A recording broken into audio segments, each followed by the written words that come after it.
Summer. Summer commented on it. Oh, yeah, her name is Rachel. Oh well, it says. I know. I never knew her as Yeah. that. I always know the other name. She goes, plus, I thought you guys have live call-ins. What the hell is she calling for? No. She thinks she can talk Live sports. Collins, huh? Hey, if we had a phone line, maybe. But I wouldn't want the inbreds that would call into this fucking show. It's got to be worse. It's got to be better than the Nickwits. Dude, you have no idea. Big Dick Nick! Fucking Nick Foles fans right now. Big Dick Nick, motherfucker! Hold on, I need a drink or something. Hold on. They took our jobs! It's like talking about Big Otis. Dude, Nick Foles fans right now are ridiculous. They're angry that he's going to be a Jaguar. Well, the Eagles should have traded Carson Wentz. Oh, by the way, I did go back live, so we are live. All right. Yeah, just like they should have traded Landon Collins. Dude, I heard that. That just annoys me. Oh, by the way, we are live! We're back! Yeah. All right. Hold on. We're back and better than ever.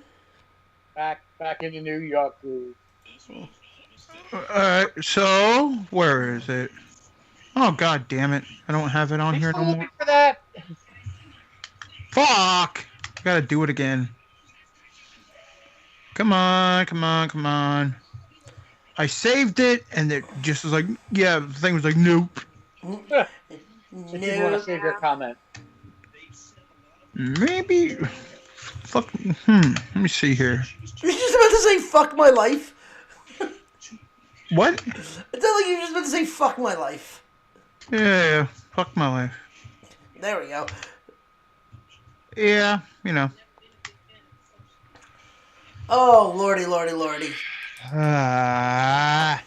And to answer anyone's question, no, we do not do live call-ins. We have people that request to call in, but we don't really take call-ins. We let you talk in the chat. That's why it's our live feed. It's actually better than calling in. Yeah, you can say what you want. I don't know, but people do want to call in, and say stuff, and eventually. Yeah, do you want to go back to Blog Talk? God, no. Yeah, exactly. Shut up. Shut up. Shut up. Yeah, that was the end of that. Or just be like JP and get in the cage. Oh, God. You had to go there, didn't you? Yeah, because he's bringing the show back, apparently, on a different network. On a different network? What, his network? No, someone else's. I don't know who it is. Oh, they're going to do it. Hi, we're the independent point of view. So, how'd you get into wrestling? We're gonna have a marathon of those. Oh, God. So, anyway, Ladies and gentlemen, we are live! Yeah, all right, there we go. Good job. We are live! We are back, ladies and gentlemen. Sorry, some technical difficulties. My computer took a shit, so this is why I need a new desktop. That's why if you see that bar down there, if you fill that up, we can buy new shit for this show. oh, yeah. Feed the bar. We are the bar! It's only at 5%, which means it's at like $10. Yeah, we got a ways to go. Well, it went up a little from last week. Yeah. Hey! Well, and also you get to see me embarrass myself playing playing as Big the Cat or Sonic 3D Blast. Jesus. I saw you playing MLB 18 before. Yeah, I was playing that last night for my birthday. When I signed on, I saw it and I was watching you saying how you tried to throw a guy out at home plate, but you said you threw it already and it didn't go there in time. Yep, and the game. Oh, I'm sorry. 18 is a terrible. The road to the show on 18 is awful. I'm playing it now. I don't have a problem with it. You playing 18 or 19? I'm playing 18. I don't playing like. right now. See, here's the thing. I don't like the fact that you can't make your character exactly how you want your character to be. Mine is. In 17, you can like if you want him to have all power, you can have him have all power. You could. You just have to have enough points, attribute points to do it. Then you're not playing 18 because 18 never had that. Oh, I'm saying 17 had that. Yeah.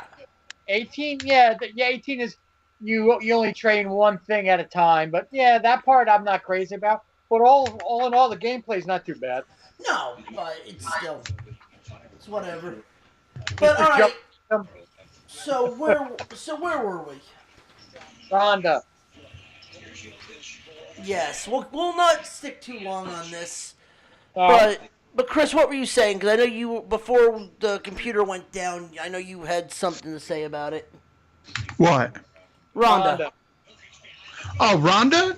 I mean, I actually like what she's doing because for the longest time, Becky Lynch's finish I felt needed to be changed because that disarmor does nothing. And for somebody like Rhonda to call it out, I mean, hopefully WWE goes, wait, maybe we should change that because the disarmor doesn't make Becky Lynch. It's not. What do you think her I mean, you got to give her some kind of good finisher. Yeah. I don't know. You can't do the legs because that's Charlotte. I always liked the Bexplex, but I don't know if that would be your finisher, though. But then, are you stealing from Bailey? Exactly. No, the Bailey- Bexplex was a fisherman suplex. Oh, okay. So you're almost going perfect plex on that. Right. Yeah. That one could work. That could work. Or, some slam, because most big wrestlers get a big slam, and that's their finish. Thoughts on... Okay, well now we bring this up, but thoughts on them possibly bringing a new title into the mix? Like what? There's Yeah, what? rumors going around that they're going to be doing a quote-unquote women's continental title. A women's intercontinental title? I like that. Yeah, that's not a bad idea because you look at it this way: there's enough women on the roster. That would be a perfect thing to take place. That would be, where you can use more women. Here's the problem. Here's the thing. The tag belts work because you have so many women. And the Intercontinental Championship wouldn't work? Why not? Because here's my issue. You have two titles already, and you don't know what the fuck to do with either one of them. You have one that's with Ronda. Okay, you know what you're doing with one, but you have nothing going on for poor Asuka.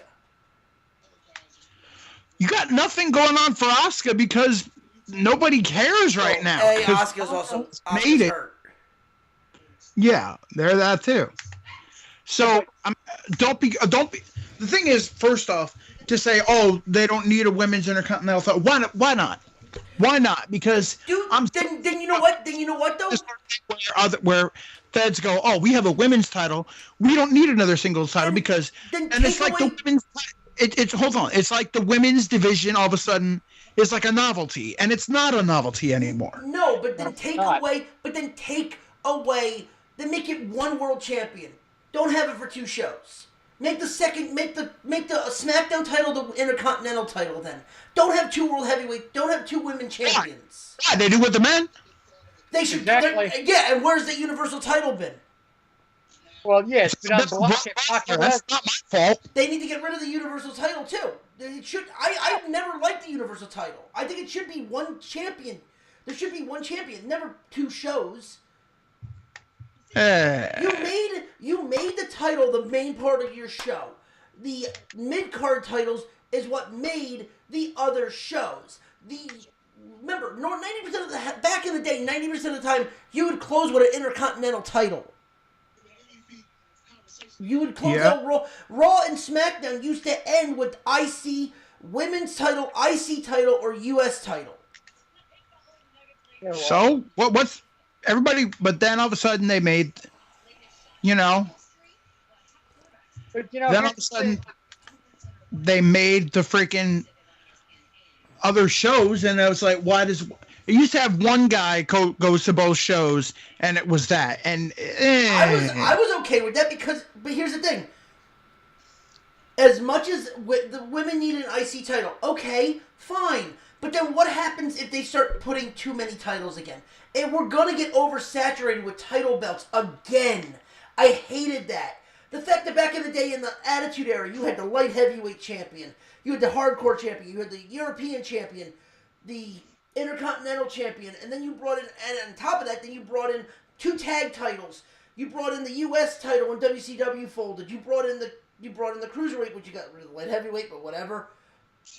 You literally had 9 belts on one show. I will agree with that, but here's the problem with that. Right now, there's so many talented women in this division, in this company. Then they need their own show. Yeah, but you know what? Look at but nobody will watch it. But here's the problem. 205 Live, as better as it's getting, it's getting no. I mean, it's not getting any respect because it's on the network. It's not getting that much play. They get one match on a pay-per-view. Which is a shame. They need to be on the main card. Exactly. Because I remember when they said they're bringing it in, the cruiserweights or whatever they're called are exclusive to Raw. When was the last time you saw a cruiserweight match anywhere on Raw? Well, they kind of... You don't, because they made 205 Live. No, but this was when 205 Live was still around. They would have 205 Live, but then they would bring select matches to Raw. Now, I've watched Raw a couple of times. I've not seen one single solitary cruiserweight match of any type on Raw. But here's the thing. I remember back in the day, if you remember back when they were when the brand split originally happened, SmackDown had the cruiserweights, and it was fine. But my thing is, the women, if the women have an Intercontinental title, then you can showcase more women down in NXT. Because there's so They many... never said, but here's the thing, they never said that title was going to NXT. They never said that was like the US the tag team belt. I'm just saying it's because there's so many talented women down in NXT that if you do create another title, you can bring more women up to showcase more of the women that you got down there. But then flood the roster that's already flooded. They need to bus flip the damn roster. But See, this is the problem. Everybody, they need to flip the roster. No, all right. To create a women's Intercontinental title doesn't take away from it. If anything, all right. Right now, you're looking at basically having the women be like the women of the women are getting to where the titles almost are the 80s. Let them have a damn Intercontinental title thing. Just same as the dudes. Why not? Exactly. They want to be taken more seriously now. They don't want to be just divas, managers, or eye candy. They want to get in there and work. Because I'll tell you right now, the women of now are more talented than they were back in the day. That's not the issue. The issue is you're going to flood the system with so many titles again that... No, you're not! Flooding it with 2! My God! Flooding it with 2. Okay, but then you tack in every other one. They don't have enough time to run right out 3 hours of TV on their own, let alone another 2 hours of SmackDown. They don't even showcase the fucking women like they should. Well, here's the thing. Let's face it, Becky and Ronda and Charlotte are the hottest thing going right now. Hands down. Does anyone give 2 shits right now about Mandy Rose and Asuka? Because that match is happening at Fastlane. Yeah, I'll watch it. Yeah, we'll watch it because we respect women's wrestling. But I'm saying it to a casual fan. To a casual fan. Remember, WWE is not focused on us anymore. Okay, so a casual fan, if they're watching SmackDown, yeah, they will because Mandy Rose and Asuka is built up. Casual fans are not built up. It's not built up to like insane heights, but it's built up. Yeah, but here's the thing: you add another title to that mix. Is anyone really gonna care?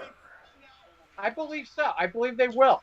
Because right now, if you think about it, the women's tag title, since Bayley and Sasha won the title, as much as I dislike Sasha, the only way that's gonna work is if you have them defend it in NXT. Because that's what I was just about to make that point. They've shown up on SmackDown and they've shown up on NXT with those titles. That's the only way that's gonna work, though. That's the only way that's gonna work. You do the same thing with the Intercontinental title with the women. Have it travel to the different shows. Because then that way you're not saturated on Raw. But that's again, that might be the only way that title can work. If that, like they said with the tag titles, let them go to other shows. Let them go to SmackDown. Let them go to NXT. I'm saying the crowd popped when Bayley and Sasha showed up with the titles in NXT, which means somebody in NXT might get a shot at this women's tag titles. Because there's a lot of women down in NXT that could certainly get a shot at that. Well, like Shirai and Kairi Sane. But the thing is, though, that is also a brand that kind of needs another. I don't even know if they need another title down there either, for the sole fact that they don't do 3-hour shows like Raw or SmackDown. They do 2-hour pay-per-views, and literally there's only 4 matches on their shows.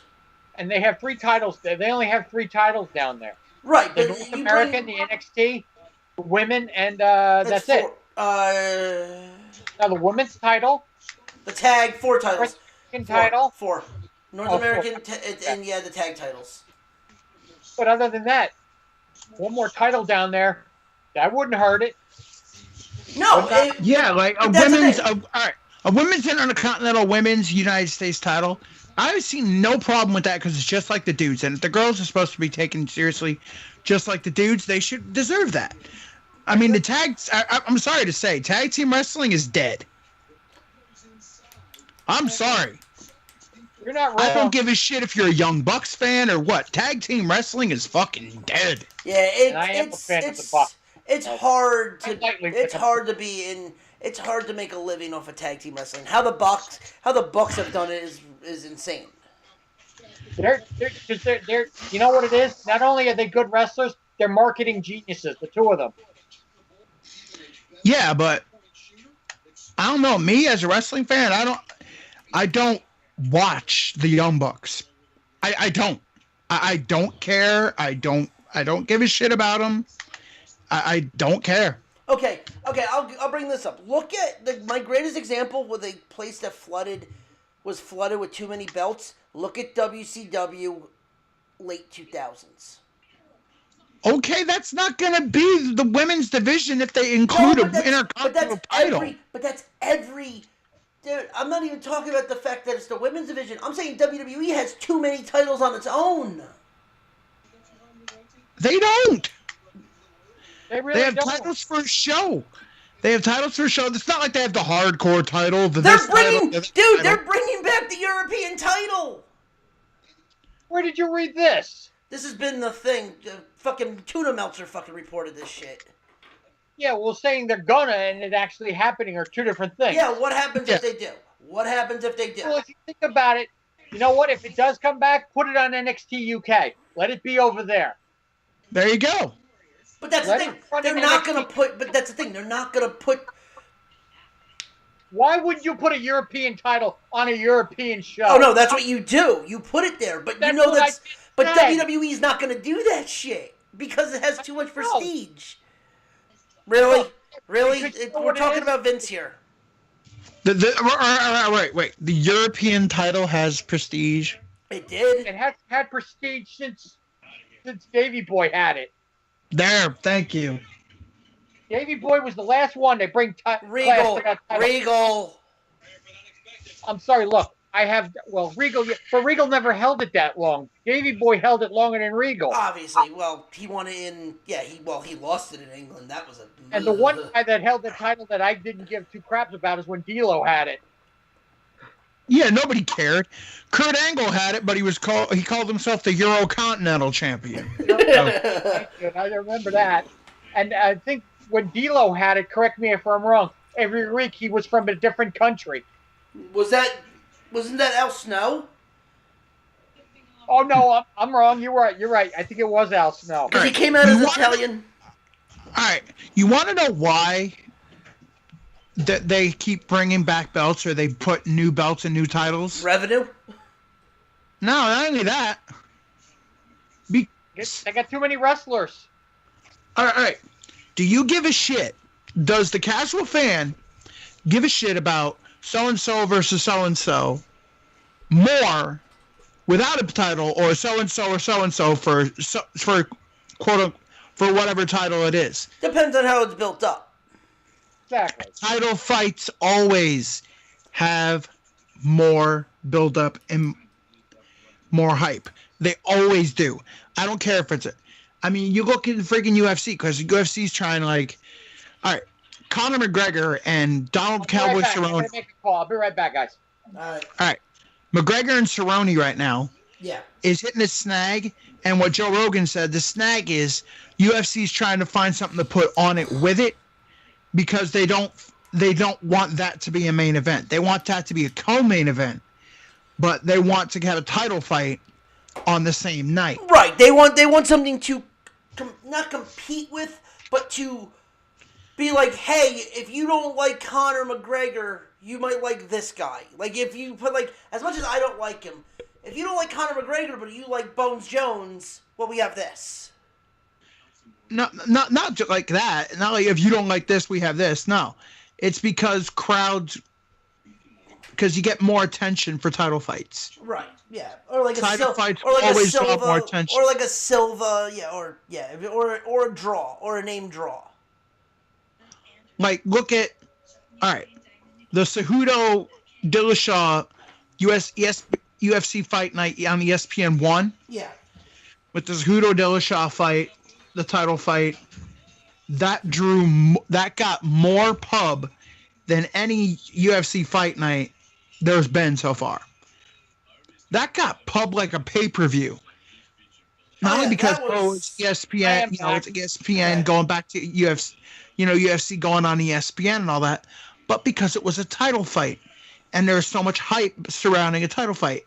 That's why WrestleMania most of the time they have the world title or whatever as the main event, as they should, because people care more about title fights than they care about a regular match. And this year is going to be the women's title, but at the same time, they deserve that one because they built that match up. It's not just hey, we're going to throw this match out there. No, they took their time building this match up. They took almost 6 months, 7 months to build this match up. And it's going to be a match too, the three of them, I swear. Even though I was a little disappointed, I would have liked to have seen Ronda and Becky go one-on-one.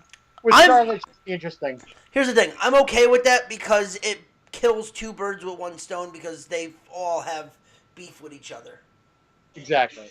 The funny thing I laugh about with the whole thing with Ronda is the IWC has so quickly turned their back on Ronda Rousey after it's like, oh man, look, she's really good. She's really good, da-da-da. All of a sudden, WWE puts a title on her because it makes sense.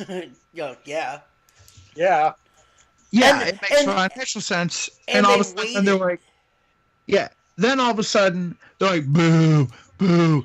All of a sudden, now the IWC's booing. They're saying Ronda Rousey can't wrestle, all this. It's like the IWC has screwed over so many wrestlers, like so many good wrestlers' careers. It's ridiculous. And the thing is, it's just so stupid that they're going to try to force Ronda Rousey out of the WWE. If you come this, like, we're going to boo you. Like, all right, what she said right there is she's shot. When she says, like, all of a sudden, I do all this stuff for you, and then you boo me out of the Staples Center in my home in my hometown. That wasn't like a script thing. That was a shot. No, she went shooting. She went full JBL and pulled a shoot. Somebody said somebody on a comment I saw on Facebook said she went full Lesnar. She went full Ronda Rousey. That's what she did. She doesn't. In other words, she basically said, "Fuck this whole WWE script bullshit. I'm gonna be me." Well, like she said on Twitter, which, by the way, talk about boosting the living crap out of that match in general because of Twitter. Oh, you mean F for fake? When I see you next time, I'm gonna beat your ass, and it's not on the script. Yeah, well, that's... Well, all right. Ronda Rousey... Oh, We lose you? Chris, you there? I think we lost him. There he is. He's back. I'm here. You Lost. What the fuck? You cut out for a second. I don't know why I cut out. Continue. You're going on a rant again and got worried. It says poor network connection, that's why. Okay, continue. It says poor network connection on Skype, but the thing is, I have perfect bars. I don't know why it has poor network connection. That makes no sense. Whatever. I don't know. Yeah, Ronda Rousey, she made her living hyping her fights on Twitter. Yeah. You're right.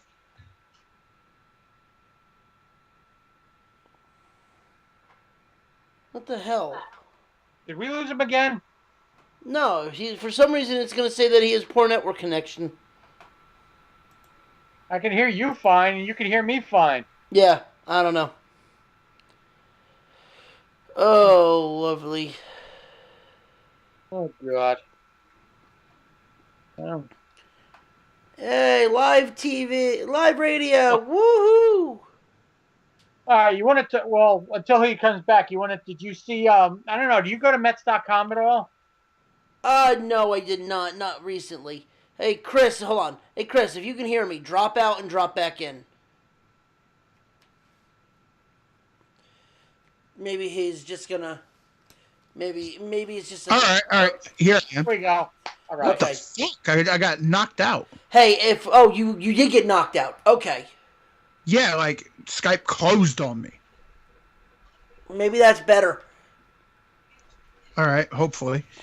Anyway, what I was saying, she sold her fights on Twitter. That's how she got the title fight against Miesha Tate back in Strikeforce when she only had 3 fights. Yeah. You know? Yeah.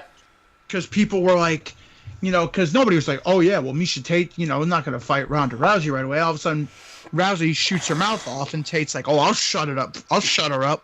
And, yep. And then Rousey broke her arm. Yeah, it didn't exactly go the way you thought. No. Yeah, so, and then they had a whole thing where Betch Correa said, oh, I'll beat Ronda Rousey, da-da-da-da, and Ronda, oh, you want to play on Twitter, Betch? Let's go. I love how everyone says, oh, I'm going to beat Ronda's... Back before those 2 losses was, oh, I'm just going to beat Ronda's ass. Yeah, really? All right, let's go. The only one who... Holly Holm didn't say shit, and neither did Amanda Nunes. Nunes basically was just I'll win. That's it. Nunes, though, after the fight, oh, yeah, way to show class there, girl. Well, the thing is, not nowadays, you can't say shit about Amanda Nunes. She's the best female fighter that ever lived. Oh, yeah, no, I'm saying that. I'm saying when she beat Ronda.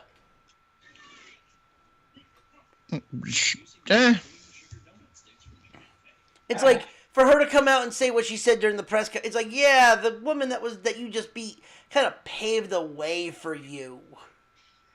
Yeah. Good point. But things change. Right, no, but it's it's kind of you look at the guys, even Brock Lesnar, after he knocked out Randy Couture, showed respect to Couture. He didn't show respect to Dana White because he said he was gonna go bang Sable and drink a Bud Light. Yeah. But he showed drink Coors Light. Drink Coors Light and bang Sable. But he did still show respect. He showed respect to Randy because he knew that's where Randy's the reason that he's there where he is. I forgot. What did Nunes say? I forget too. That was a while ago, wasn't it? Yeah, that was 2 years ago, 3 years ago. Yeah, it was something like that. I forget, but it was I don't know if it was the post fight, but it was how she acted after the win. Oh, she went crazy. Yeah, but it's you still see people, even if they go crazy, at the post fight being oh, thanks Ronda, like just thank you for the fight, yada yada yada, like that. No, there was nothing. I think she did say thank you for the fight. I don't. Ronda said she wanted a title back, and then if she did, I don't. If she did, I don't remember. But the thing is, you could tell even when she got in the cage the first time, her heart wasn't in it. Yeah. She didn't want to be there. She did it for the first time she did it. It was kind of like she had to. Well, no, it was the title defense against Holly Holm. She had to. She lost. Right. And she didn't want to be there. Then she's like, I want to take time off. Then she takes time off, comes back, and they're like, oh, she does. And then she gets in the cage, and you can tell she didn't want to be there. Yeah. Well, that's like Ronnie. When you and I were talking before Chris came in, it's like when Holly came in, when that fight against Holly Holm, she when she stepped into that ring, she just did not look like herself. Yeah, because she just all of a sudden she's doing movies, doing this. It's like, why do I need to do this? Oh, you're telling me I can go wrestle and make the same amount of money that I was making in the UFC? I only have to do 1 or 2 appearances a month. Yeah, I'll do that. The same thing is, I think Amanda Nunes is going to end up probably retiring soon. Yeah. Well, that's the other thing that's hard with UFC. UFC is so tough for them because once a star gets beat, it's very hard for a star to get his or her name back. Yeah, because when she lost to Holly Holm, her shining star dimmed real quick. Not really. In the fight world, it did. Not outside the fight world. That's where Ronda was saved. Well, in the fight world, everybody was like, oh, see, I told you. And the funny thing is, they screwed her. They screwed her in the beginning because she used to just take people down by armbar and be done with it, right? Yeah. Right. Then what the fight world say? Oh, she does that because she can't strike. She does that because she can't strike. Well, she can strike. I'm sorry, but you know what, though? No. So the fight world goes, she does that so she does that because she can't strike. I want to see her strike. Blah, blah, blah. And then she knocks out Bethe Correia, and then it's like, oh, well, she can't strike against a striker. So all of a sudden, she takes the fight with Holly Holm.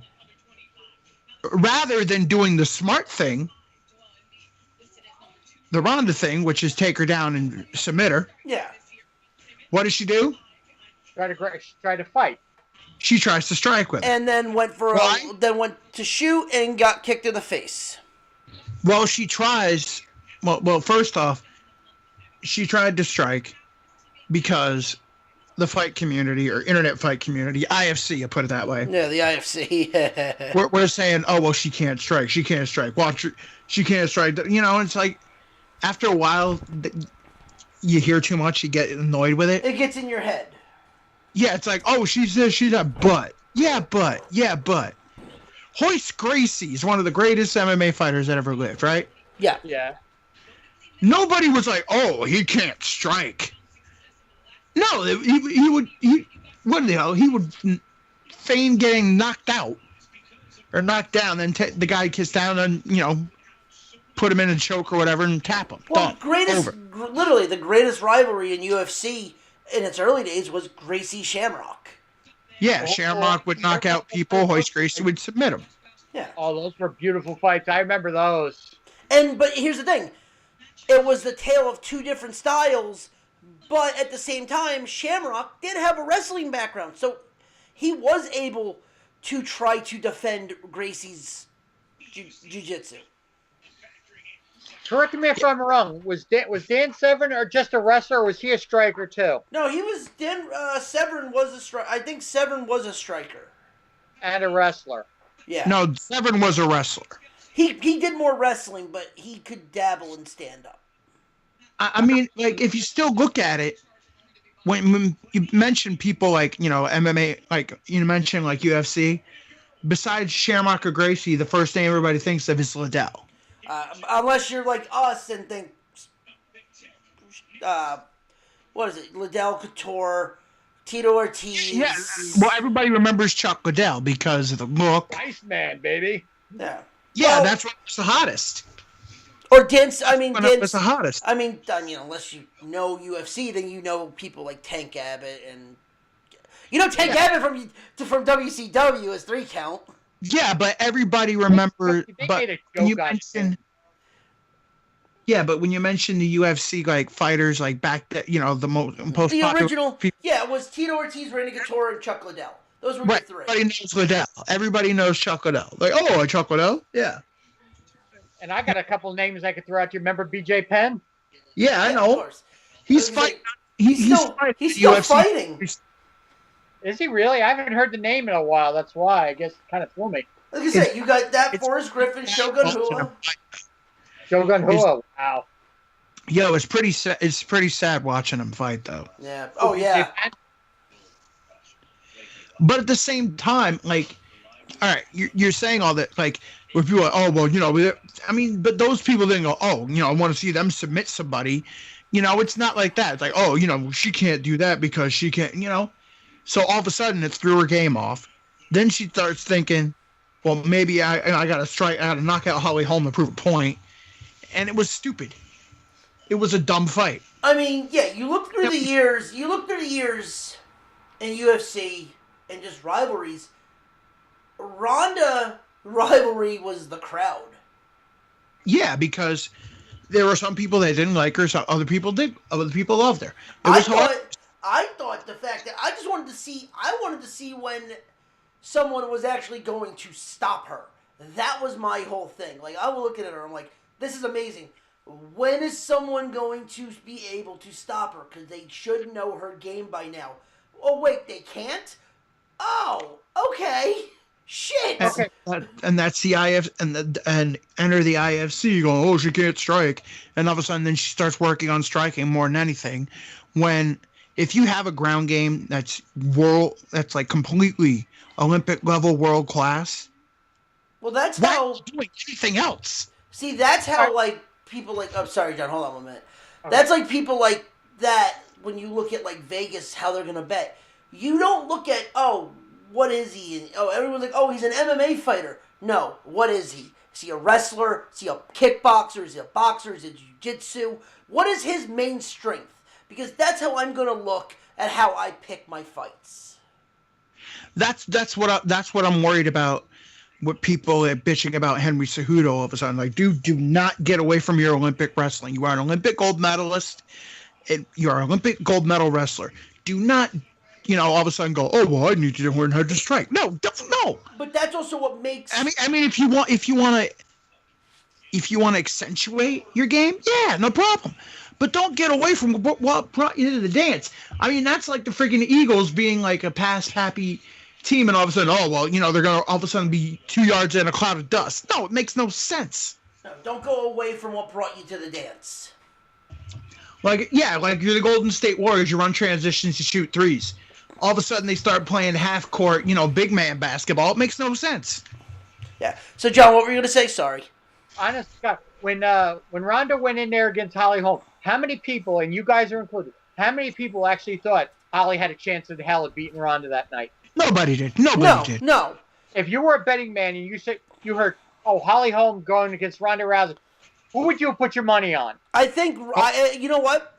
If I was gonna hedge, if I would have probably hedged, but I would have done I would have put a major more of the money on Ronda and would have been like, hey, yeah, let me throw like $2 on. All right, if I was betting at that time, I would have done Rousey by submission round 1. If not that, I would have done Rousey by submission round 1, and then I would have hedged Holm money line. Yeah, you wouldn't have gone knockout. No, submission round 1. Nobody would have expected No. I meant like you wouldn't have gone Holmes knockout. No, nobody. Who would have thought somebody would have knocked out Ronda Rousey? It's never been done, and nobody ever thought that could happen. Because every fight, because I saw just about every fight she had before the Holly Holm fight, and there's not one of those women gave her an ounce of a shot of. None of those women had an ounce of shot. Well, people say Tate took her to round. People say Tate took her to round 3, but she wanted to take her to round 3. You could tell. Yeah, if Ronda wanted to, extend the fight, she can extend the fight. But if she wanted to end it real fast, look at all the other fights. She could end it just like that. 14 seconds, yeah. Yeah. Exactly.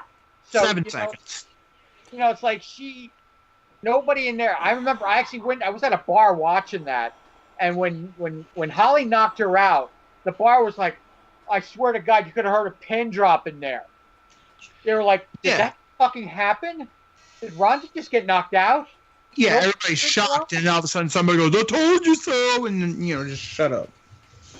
Because it's like, when I went in there, that's like, Ronda's going to take, because if I remember, Holly Holm was not that big of a woman. She wasn't massive. She wasn't strong. She had strong legs, but she wasn't big in the upper body. And then who would have thought that would have happened? Not me. Yeah, and then Holly Holm gets submitted by Misha Tate, who, what did Tate do? She implemented her wrestling instead of trying to strike with her. Well, Misha Tate's a little bit more superior than Holly Holm. Not by a lot, but she's still superior. Not really. I'm sorry. You're telling me somebody Olympic level grappling, right? Right. That totally abandoned their game and got knocked out.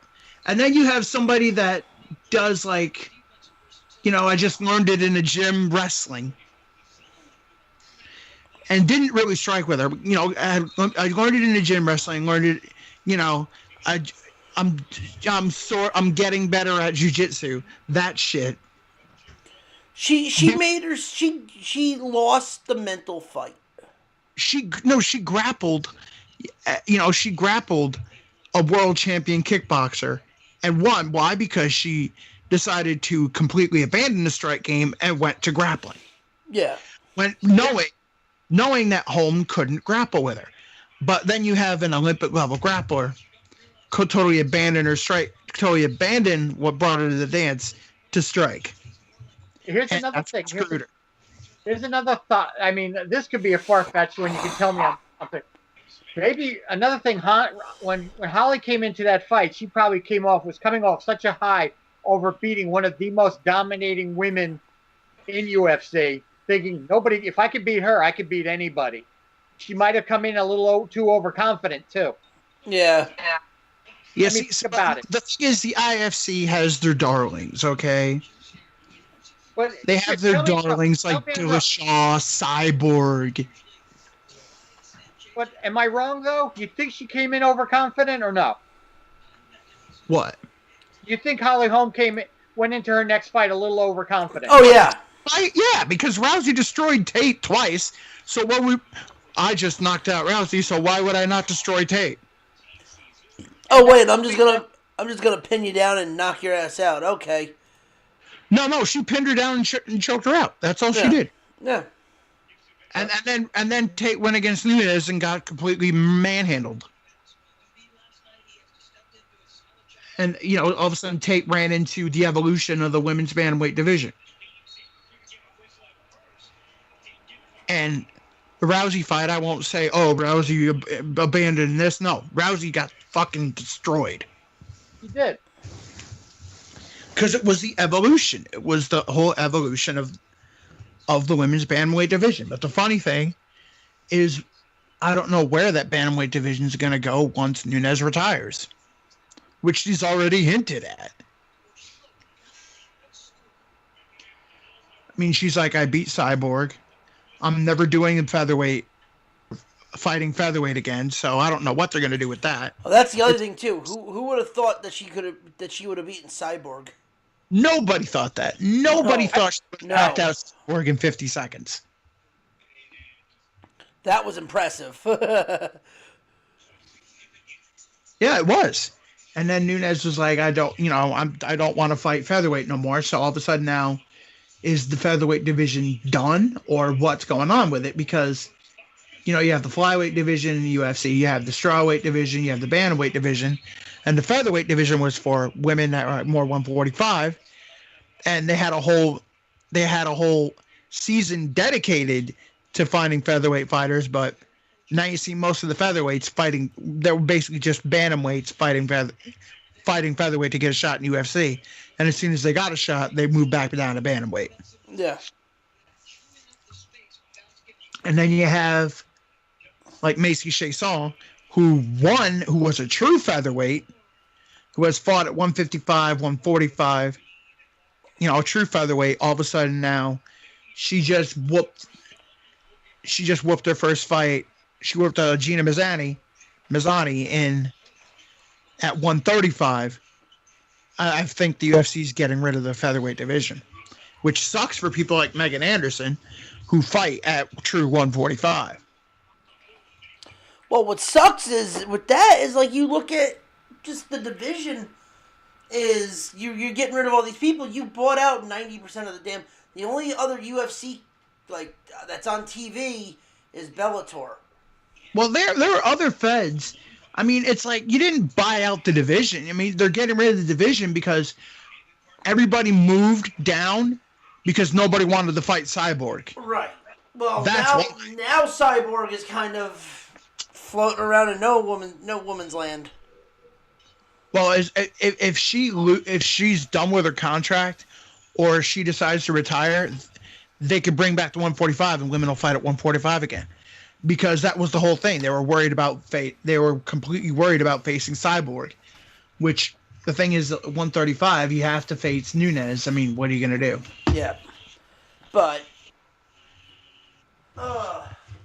That's unless she retires. If she retires, then you have a whole vacated title, and you take the first two, and make an interim title or whatever, and let them go. Yeah. All right. So, all right. Well, since we're doing the fight game so much, I was just about to say, let's just go right into UFC. Let's just go right into 235. Yep. And one of. So. And okay. an upset. And then one of the most boring fights I've ever witnessed in my life. Okay, you watch this. So I've been hearing people say that Jones should have been disqualified in the 4th round. No. See, I didn't watch it, so I can't say anything, so that's why I'm asking you. All right. To the person who thinks that, they would have to think that Anthony Smith's knee was down when Jones hit him with the knee. It wasn't. Was Anthony Smith getting up? Was Anthony Smith in a squatting position? Yes. But then why do you take but is there a rule that he can't hit him in a squatting position because he's not technically down then? There's a rule. There's the rule, which is why Greg Hardy was disqualified for a knee when a guy was down. Right. If he's down, you can't knee him. You can't knee him in. Yeah. He took a knee, he had a knee, and Hardy was mistimed it. He said he mistimed it because he was waiting for the guy to put that toe down to lift that knee up. As soon as you lift that knee up, you're fair game. Right. Now, Anthony Smith, Jones had him like that. Smith is doing the one knee thing. Then he has his foot, he's basically his foot, only thing off the mat at that point is his heel. So the ball of his foot is completely firmly planted on the mat, and that knee is up. So he is now in almost a catcher squat position. Right. Okay. So it's. And as soon as that happened, he got nailed. And the thing is, Herb Dean looked at it. He looked at the replay. They stopped the fight. Well, he's like, hold on. They stopped. They looked at it. They looked at it. They looked at it. They looked at it. They even asked Smith, "Can you continue?" And Smith's like, "Yeah, I can continue." I mean, if he had the option to basically say, "I can't continue," and that would be disqualification, and he'd walk out with the title that way, that'd be dirty. It'd be very shitty. It'd be very shitty, especially and then people all of a sudden would flip around the other way and go, wait a minute, see that he's not disqualified because his knee is up and his foot is down. Therefore, it's not disqualification. Right. Well, I mean, people are going to go the same way. Well, no, see, here's the thing. That's why I didn't say anything, because I didn't watch it. So, I don't know. So, I didn't see the fight. So, I can't make a judgment opinion on it. I can only go if someone else has seen it, and I know you have. Yeah, my thing is Dana White, never put these guys in a title fight again. Please, God.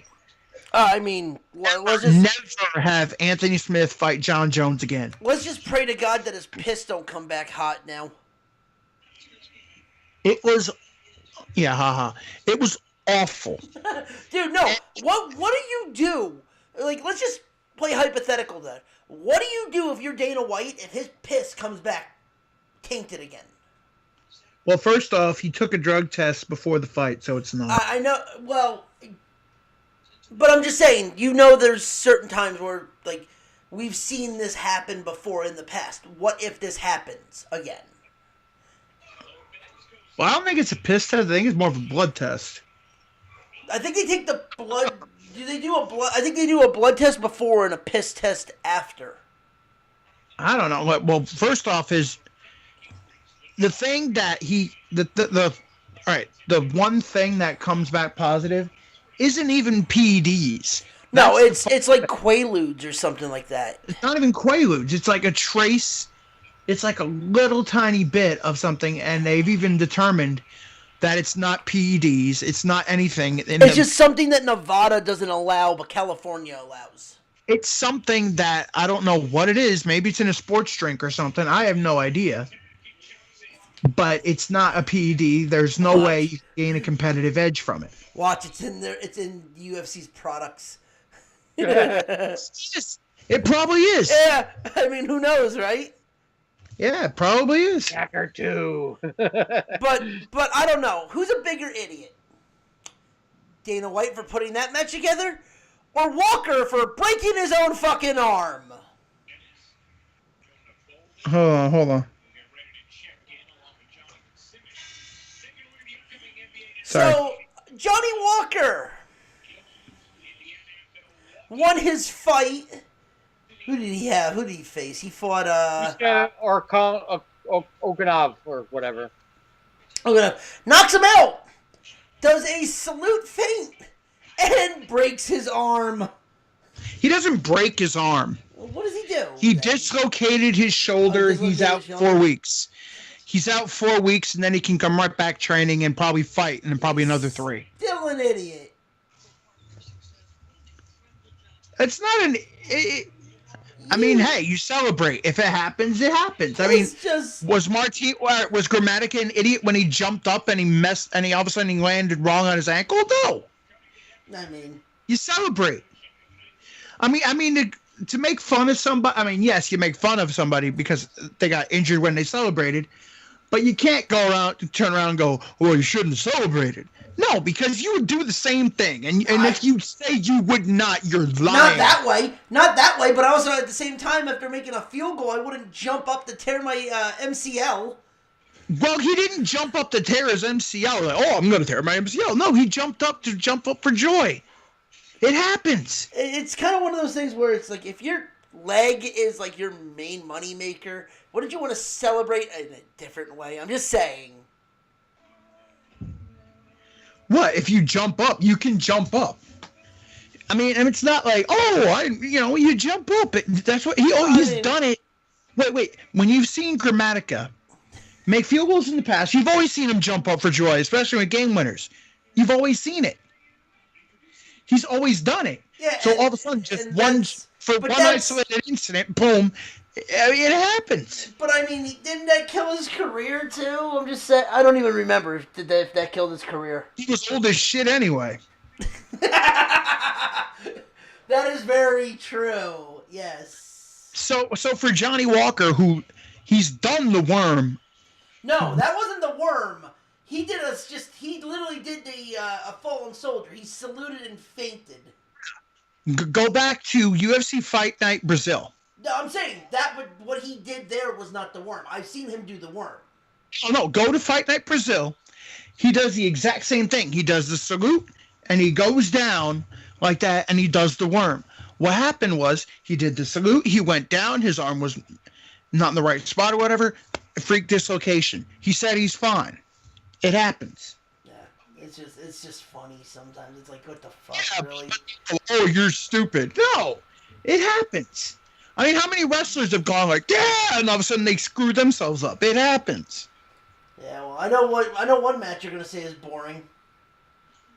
Well, Bones and Smith was boring because it was basically on. Nah, I meant WrestleMania. Yeah, well, no, actually that wasn't. Really? Hold on. Bones versus Smith was basically up against the cage the whole time, up against the side of the cage almost the whole time, and it was like in this one clinch where they basically almost like were holding hands, and like Bones was actually jumping up and nailing him with a shoulder. Oh, yeah, I know what he does when he does that. Yeah. And then they were stomping, and I'm just like, oh my god, this is boring. Oh, Smith did nothing to fight back. Smith was seriously Bob the martial arts dummy. Okay. well, they called him literally. What is it on ESPN on Saturday early? Like they had a interview with his striking coach. Yeah.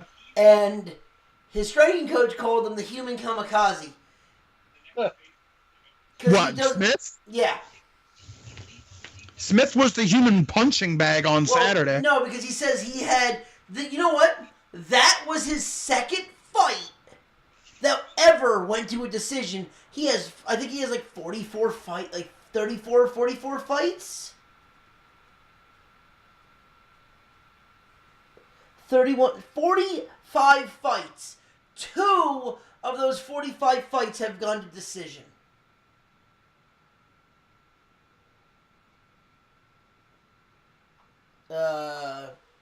John, Chris, you still there? I'm here. I don't know what happened to Chris. Bueller. Well, guys, I got a break. I mean, there's a rant I want to go on, but I don't know if you would even care if it's I have a rant about a certain wrestler who came out about King Kong Bundy's death. Oh, go ahead. I mean, while we're waiting on Chris, go ahead. I think we're all familiar with the guy who used to be the realest guy in the room. Oh, okay, that one. Now, look, I've been a wrestling fan for a long ass time, and I know you know that, Ronnie. Yeah, you mean now, King Kong? You mean King Kong George Steele? When I saw that, I was livid. Now, Enzo Amore, I have, regardless of what he might have done in the past, that's not my concern. But when you disrespect not one, but 2 legends that paved the way, that actually gave you what little career you have, I'm sorry. That's the world's biggest slap in the face. And if you don't know your wrestling shit, stay off of Twitter. I'm sorry. I have to quote. Epitome of pro wrestling. I recall going to 2 shows in the street with my grandparents and my grandmother watching you when you bit the turnbuckle and let out your green tongue. I'm sorry. The novice wrestling fan knows who that George Steele was and King Kong Bundy are. If you don't get your facts straight, stay off of social media. That's my 2 cents. Yeah, no, you're absolutely right. I mean, Enzo I saw that. I was pissed. I mean, everybody came out and said such wonderful things about King Kong Bundy. I met the man twice. He was nothing short of a gentleman both times I met him. But for you to disrespect him by calling him somebody else, stay off of social media. And you know what? And at the same time, he didn't try to backpedal on it. He owned up to it at least. Yeah, but still, I mean, owning up to it, and thinking, maybe nobody will notice that I screwed up. Please. How the microscope he's been in the last year or 2? You realize any little thing you say, as wrong as it is going to get plastered all over social media. I think he's just doing that I think he's also doing it for attention. Nobody's that stupid. Oh yeah, he's trying to. Yeah. Oh yeah. Yeah. You really think he's gonna? No, he's that stupid. He's right, because the shine of him being at Survivor Series was over. So he's like, oh, how can I keep my name out there? I know, I'll just respect 2 legends that paved the way for me. Yeah, that's real smart. Yeah, you're really going to endear yourself to fans. Let's see how long his line is at big event this weekend when he shows up. That's if he shows up, because doesn't he want like 20,000? Yeah, but do you know who's bringing him in? No. Feinstein. I'm not getting started on I know you're Rob. not going to touch that one with a 10-foot pole. I'm not going to touch that with Michael Jackson. Oh God, I heard about the documentary. Supposed to be really bad too. I haven't watched it yet, but I heard it's not favorable towards him.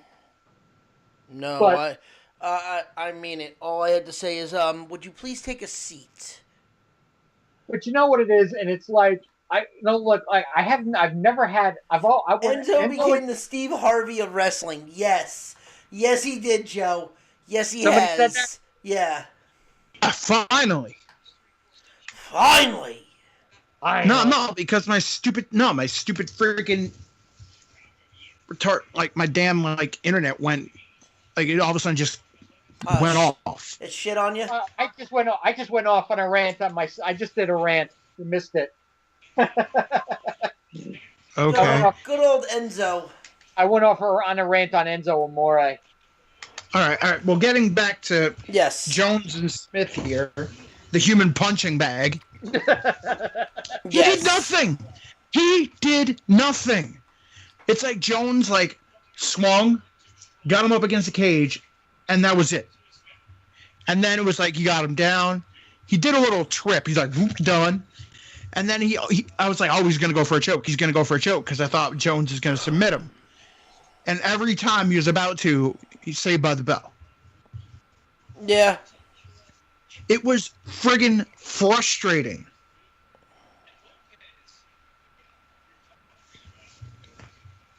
All right, as for WrestleMania, you talk Usman? Yeah. All right. Usman dominated. He dominated. I mean, Woodley had a chance to get him in a quick guillotine, but he slipped out. Yeah.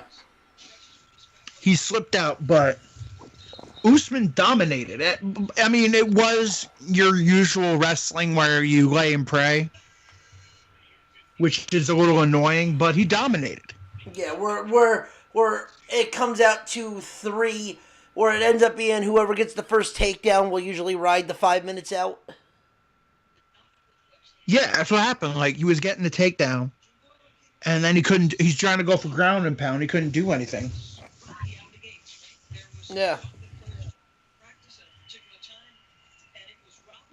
Yeah, it's like you go for the ground. He gets the takedown, goes for the ground and pound. That's what he does.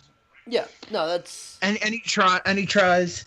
But the thing is, like, Usman was out of gas in the fourth. Yeah. You could tell. And Woodley had a chance to do it, but Woodley was just, like, unsure of himself all of a sudden. I never saw Tyron Woodley look like that. Right. Yeah, so it was another decision. It was the first time probably I've ever seen both main events go to decision. And they were just boring. I mean, the fans were booing the Jones one. And it wasn't because it was Jones. They were booing because it was boring. Yeah.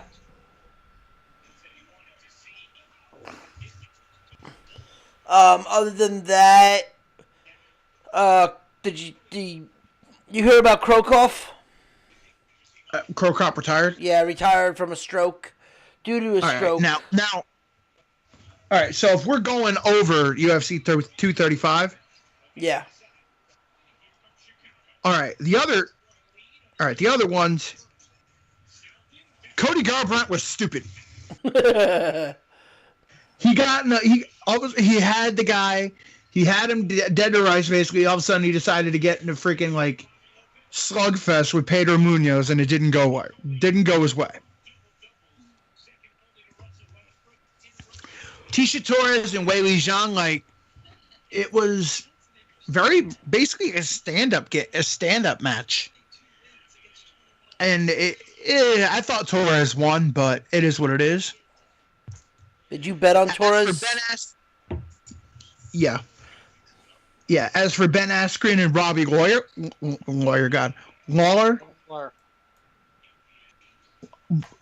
how that match started, oh my God. Lawler dropped Askren on his head. Yeah, I saw that. He dropped him right on his head, then he just went into Robbie Lawler murder mode. And somehow the fight did not stop. I'm like, how did they not stop that fight? Because Askren was bloody as hell. But Askren got his wits about him and got a side bulldog choke, which some people said was too soon, but he was going out. He was going out. That's what I heard too. A lot of people have been saying that was a little bit of an early stoppage by Herb Dean. I don't think it was. He was going out, and it's the ref's job to protect the fighters, right? Right. No. Again, I didn't. And he checked his arm. He checked his arm, and his arm was dangling. He's going out. Oh yeah, he was going night. And welcome everybody in the chat room right now. We are talking UFC. And as for Jeremy Stevens, Zabit beat Jeremy Stevens. The one fight I was angry about that I think they screwed, and a lot of people think he got screwed. Alejandro Perez versus Cody Stamann. Yes. And this is why you never leave. This is why Dana White constantly says that on The Ultimate Fighter. You never leave the fight in the hands of the judges. Especially in Nevada.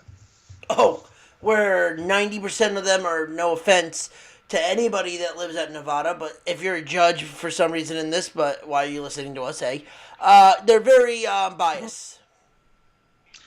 They're biased, and a lot of them are boxing judges just carried over from MMA. Yeah, they don't know, they're boxing judges, but they don't know, what the efficiency of a takedown is or holding the cage. Yeah, and the thing is, if you look at significant strikes, you look at, Cody Stamann was beat up. Yeah. Alejandro looked pretty damn good. Yeah. Yeah, Alejandro looked damn good. But, and we're watching that fight at the bowling alley, when you weren't bowling. Right. And Alejandro won that fight. Yeah. No, I agree with that one. That one I did see. Yeah, Alejandro Perez won that fight. And I thought, oh, man, here it comes. I'm going to win this whole parlay because it's all I needed. And they screw it. I don't know who Cody Stamann had there or what, but Cody Stamann did not win that fight. He did not. I'll tell you somebody who was impressive, though, besides Johnny Walker. It was on the Fight Night early prelims, and hopefully she gets her shot on either a main card or the ESPN prelims. Macy Chiasson. Yeah. She beat the hell out of Gina Mazzani in minute 49. It was quick. It was damn quick. And so did Edmund Shabazian look really good. He beat the hell out of Bird. There was a lot of good fights in the prelims. The prelims are where that card was. The main card, The main card was it was. All right. But, of course, the fight, a bunch of people are going to be talking. No, Johnny Walker is not Braden Walker, no. Johnny Walker is Brazilian. God damn it. And from England. Let that sink in. I can't believe somebody knows who Braden Walker is. Yeah. I need some Johnny Walker right now. Johnny Walker is Brazilian and from England. Let that one sit in. Oh, so he's a Brummie. Dude, I'm just like, what? and the way I remember the way somebody put a preview, it's like, you should think Serkinov should win this fight, but however, Johnny Walker could probably pull off some crazy flying thing that would give your kickboxing coach an aneurysm. Johnny Walker, you know what?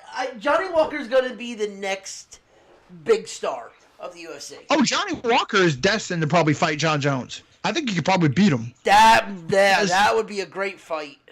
6'4" versus 6'6". This dude just looks just weird.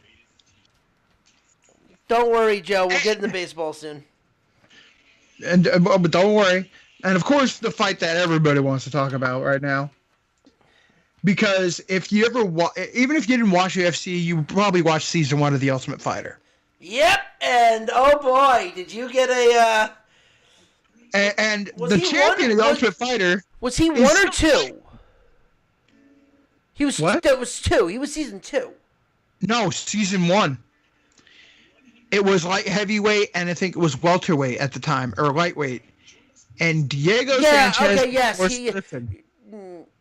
Yes. No, you're right. It wasn't light. No, it was middleweight. It was light heavyweight and middleweight. Right. Forrest Griffin has been retired for about, 4 years now? He's got a nice cozy job with ESPN. Yeah. Diego, however, he still fights. And he's also, and if you've known him from season 1, he's a little bit weird. A little? All right, he was doing yoga in the rain. And doing cartwheels while screaming yes. Oh, he's the original yes man before Daniel Bryan stole it. Actually, do you remember one of his fights? He actually came down the ring to Flight of the Valkyrie doing yes. Yeah, when he was like, yes, O'Brien? yes. No, but here's the thing. He did it before D-Bry. He did it way before. Actually, I think Daniel Bryan admitted that he took it from Diego. Yeah, because he's on there going, yes. But just to make it funnier, yeah, he was doing the yes chant. But to make it funnier, one of his fights, he came out to Flight of the Valkyrie. Yeah. Just to be like, yeah, whatever. I know he took it. Fine, let's have fun with this. Yeah, and I'm just like, oh my God. Anyway, so when they asked him about his, just here. Fight, I went into the fight with a ton of emotional distraction, going into a divorce, and just the worst training camp I could have ever had. My last training camp. This training camp, I had the time to do things the Diego way. And you know what? That is the weirdo way. That is the crazy way. That's doing ice baths and going out in the mountains the day of weigh-ins and burning sage. And I do all kinds of crazy stuff. I am way outside the box, but that's the Diego Sanchez on The Ultimate Fighter. Taking in the energy from the storm. I am the storm. I believe it. I achieve it. I'm different, man. I'm floating on different vibrations than everybody else. I studied. I go and train with the legendary Iceman Wim Hof. I go out there. I meet with him. He shows me secrets. This guy has 26 Guinness World Records. I'm looking to anti-age myself the best I can. Better than Randy Couture, better than Dan Henderson. I'm looking to do it way better than they did, because these guys might have been a little bit inside the box. They might have been on some unnatural stuff, but me, I'm a naturalist. I'm in love with nature. I'm in love with God, and that's how I'm doing this career. Everybody asks me, how do you do it still? How do you do it? It's been so long. How do you continue to do it? I do it because it's the passion. I love it. I don't do it for the fame. Maybe Mickey might have been sucked into doing it for a little bit of the fame, the girls, the money, the show. I don't do it for that. I get it. I do this because I get to be a modern day real life warrior. I get to go to war. And tonight out there in the cage, I was veteran. I showed veteranship. I seen him throwing punches. I seen it on his face. I had vision. I seen him. I seen him. I analyzed it. I realized it. I flew it. I flowed with it, and I got the finish. Oh my gosh! Okay, I am speechless after hearing that. Okay, can we just? Wait, what? I'm speechless after hearing that. Okay, can we just get out of this have accused Randy Couture and Henderson of kind of doping? You think? Well, back then it was okay to do. Exactly. They had IDs and they did certain stuff like science. Oh my! Stacker, dude, Stacker 2. I do get energy from the storms. And if you actually watch the thing, he actually puts his hands up and does the. Dude is a nut bar, and it's great. Dude, there was a time he got knocked out one of his fights, a lightweight fight, and the guy's like, I don't know, Diego didn't look like himself. And he's like, yeah, I was actually fighting off food poisoning because I had, what was it? I got a funny line, but I doubt it'll work, but I got a funny line from a movie thing. See if it'll play. Let's see. You'll get the joke in a minute.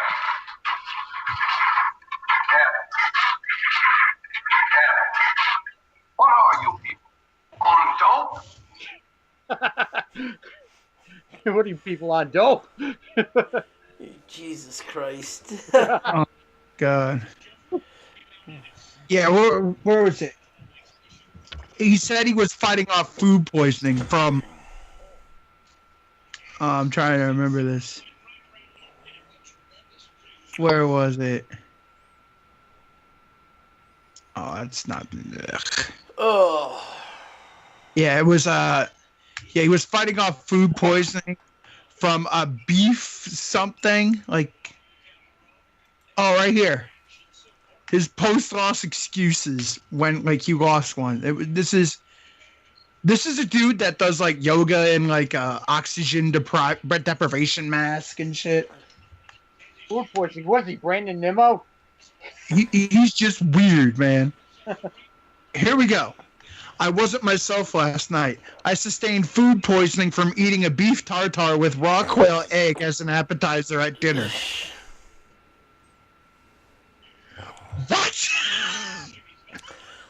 Granted, this is the same guy in The Ultimate Fighter that would lose about 50 pounds and then start pounding down chocolate cake to bulk up before the fights. Well, the thing is, now he's actually at welterweight and he walks around at 175. Yeah. So he only has to cut 5 pounds. But I'm saying back then, you remember him in The Ultimate Fighter where he had to cut like 25 pounds, and then when he was done, he was eating like chicken cutlets and chocolate cake.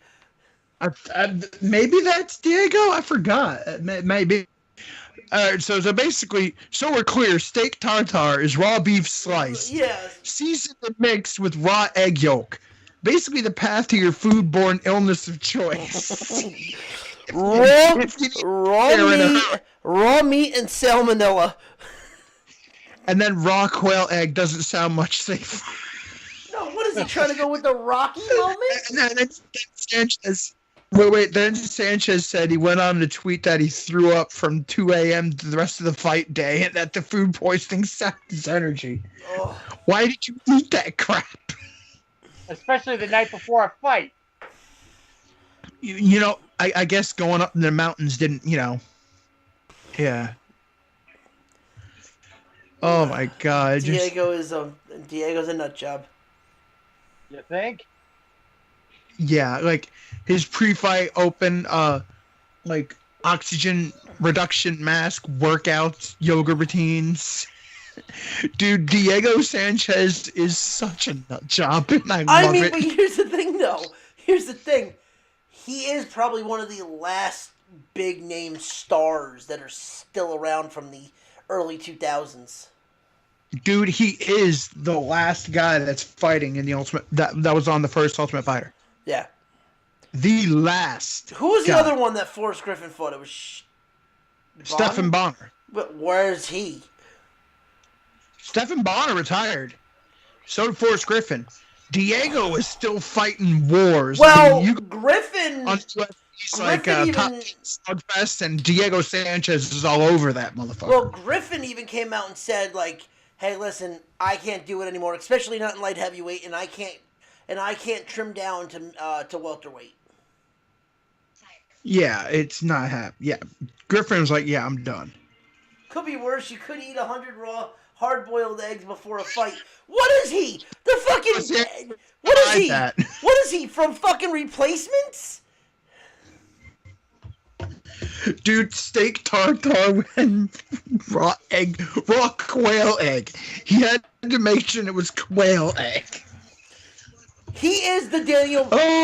Fuck it. He's the Daniel Bryan of fucking UFC. Dude, alright, in The Ultimate Fighter, when it was raining... Yes, I remember this. Yeah, he had his hands out there doing like yoga, like just like, what the hell are you doing?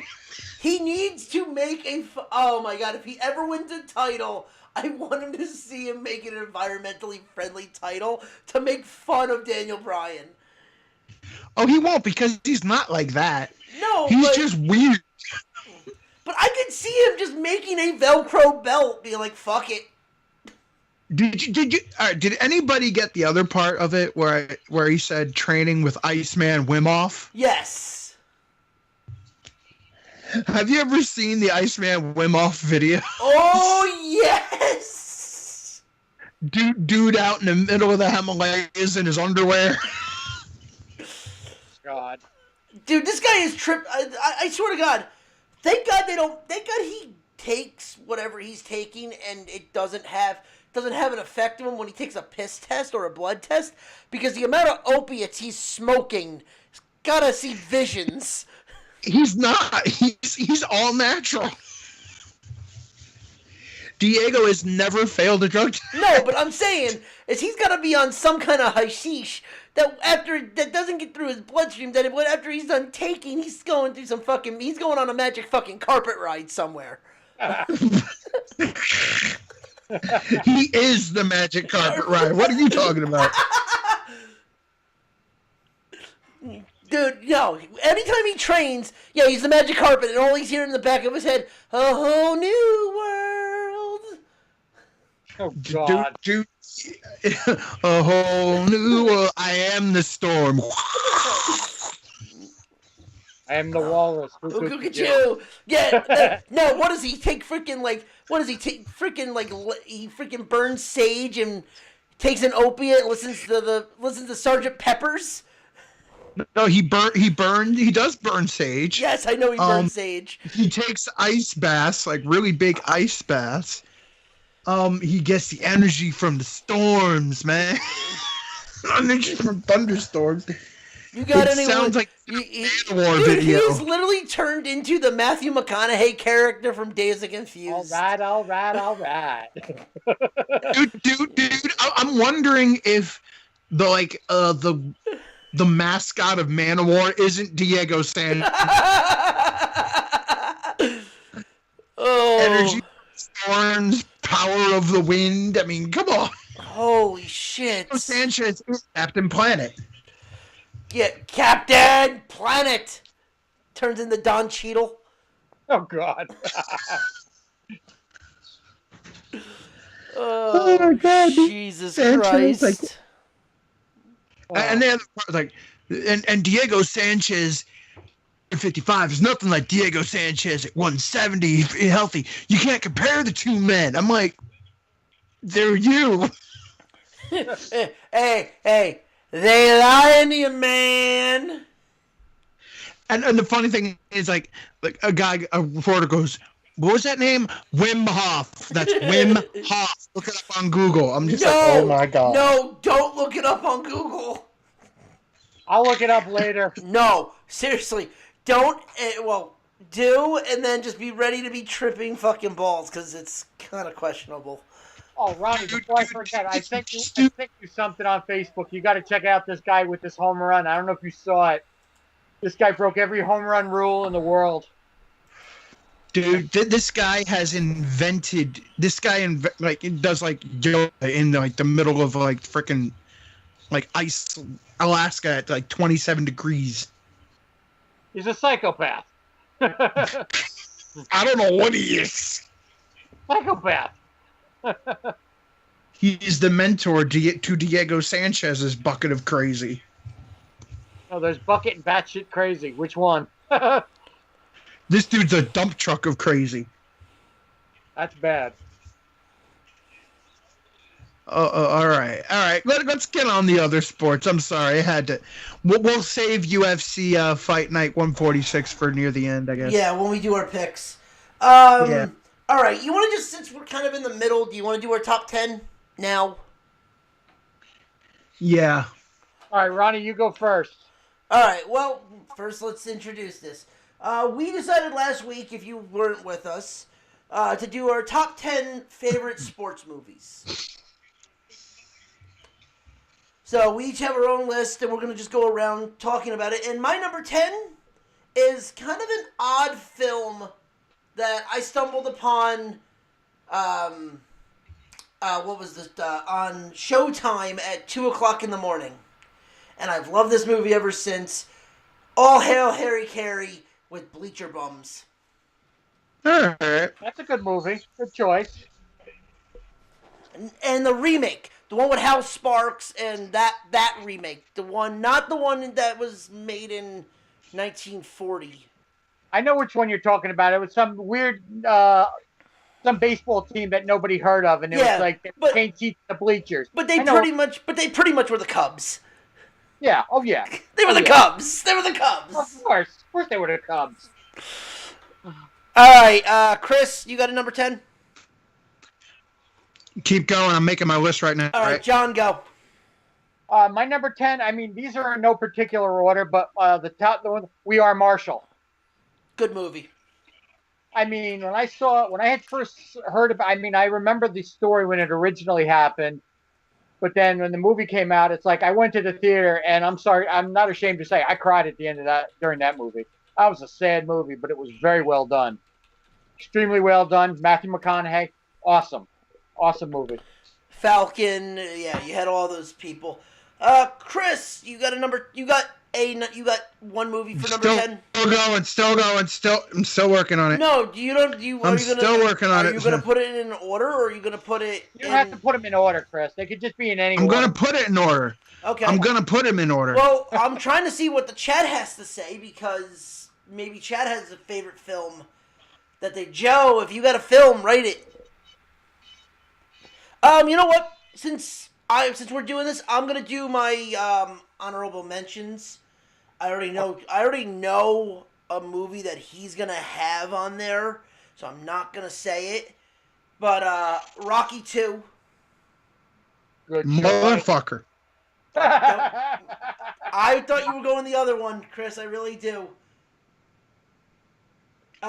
Space Jam, The Blind Side, Varsity Blues. The Program. John, you remember? Motherfucker! Shut up! Okay. I have a few honorable mentions myself here. Oh, let's hope it's not on Chris's list. I hope not. I only got a couple Hoosiers. That might have been on his list, because I just heard a grunt. No, I'm still making my list, all right? Very obscure movie. I don't know if you ever heard. It's called Breaking Away. Okay. Never heard of that. It came out in 1979, way before your guys' time, obviously. Pride of the Yankees. Okay, and here we go. Joe just wrote and then bang the drum slowly. Okay. Joe just commented, says a toss-up for me. It goes between the Mighty Ducks and the Replacements. Son of a bitch.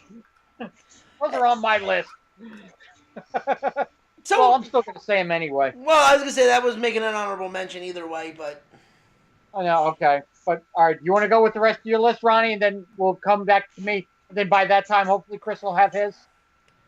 I mean, we could talk about... We could just talk about... I was going to say, okay, no, actually, I want to talk about Bleacher Bums, because we'll just call small talk while we wait on Chris. We'll have coffee talk. Yes, welcome to Coffee Talk. No, Bleacher Bums, though, like, you had... What did you have again? What was your number 10? Mine? Yeah. We Are Marshall. We Are Marshall. See, there's something interesting about that movie is the fact that you look at who's in that movie. Right. McConaughey was at the top of his game, and then you had guys that were unknown, but you look back now and you see guys that are like Falcon. The guy that's pretty much the main guy in this is Falcon from Captain America. Yes. And you look at Bleacher Bums. There's nobody from Bleacher Bums that's still working. Let me see. Hal Sparks was in that movie. I think Wayne Knight from Seinfeld was in that movie. The guy who played one of the characters in Animal House, Peter Riegert, I think his name is. It is such an odd film.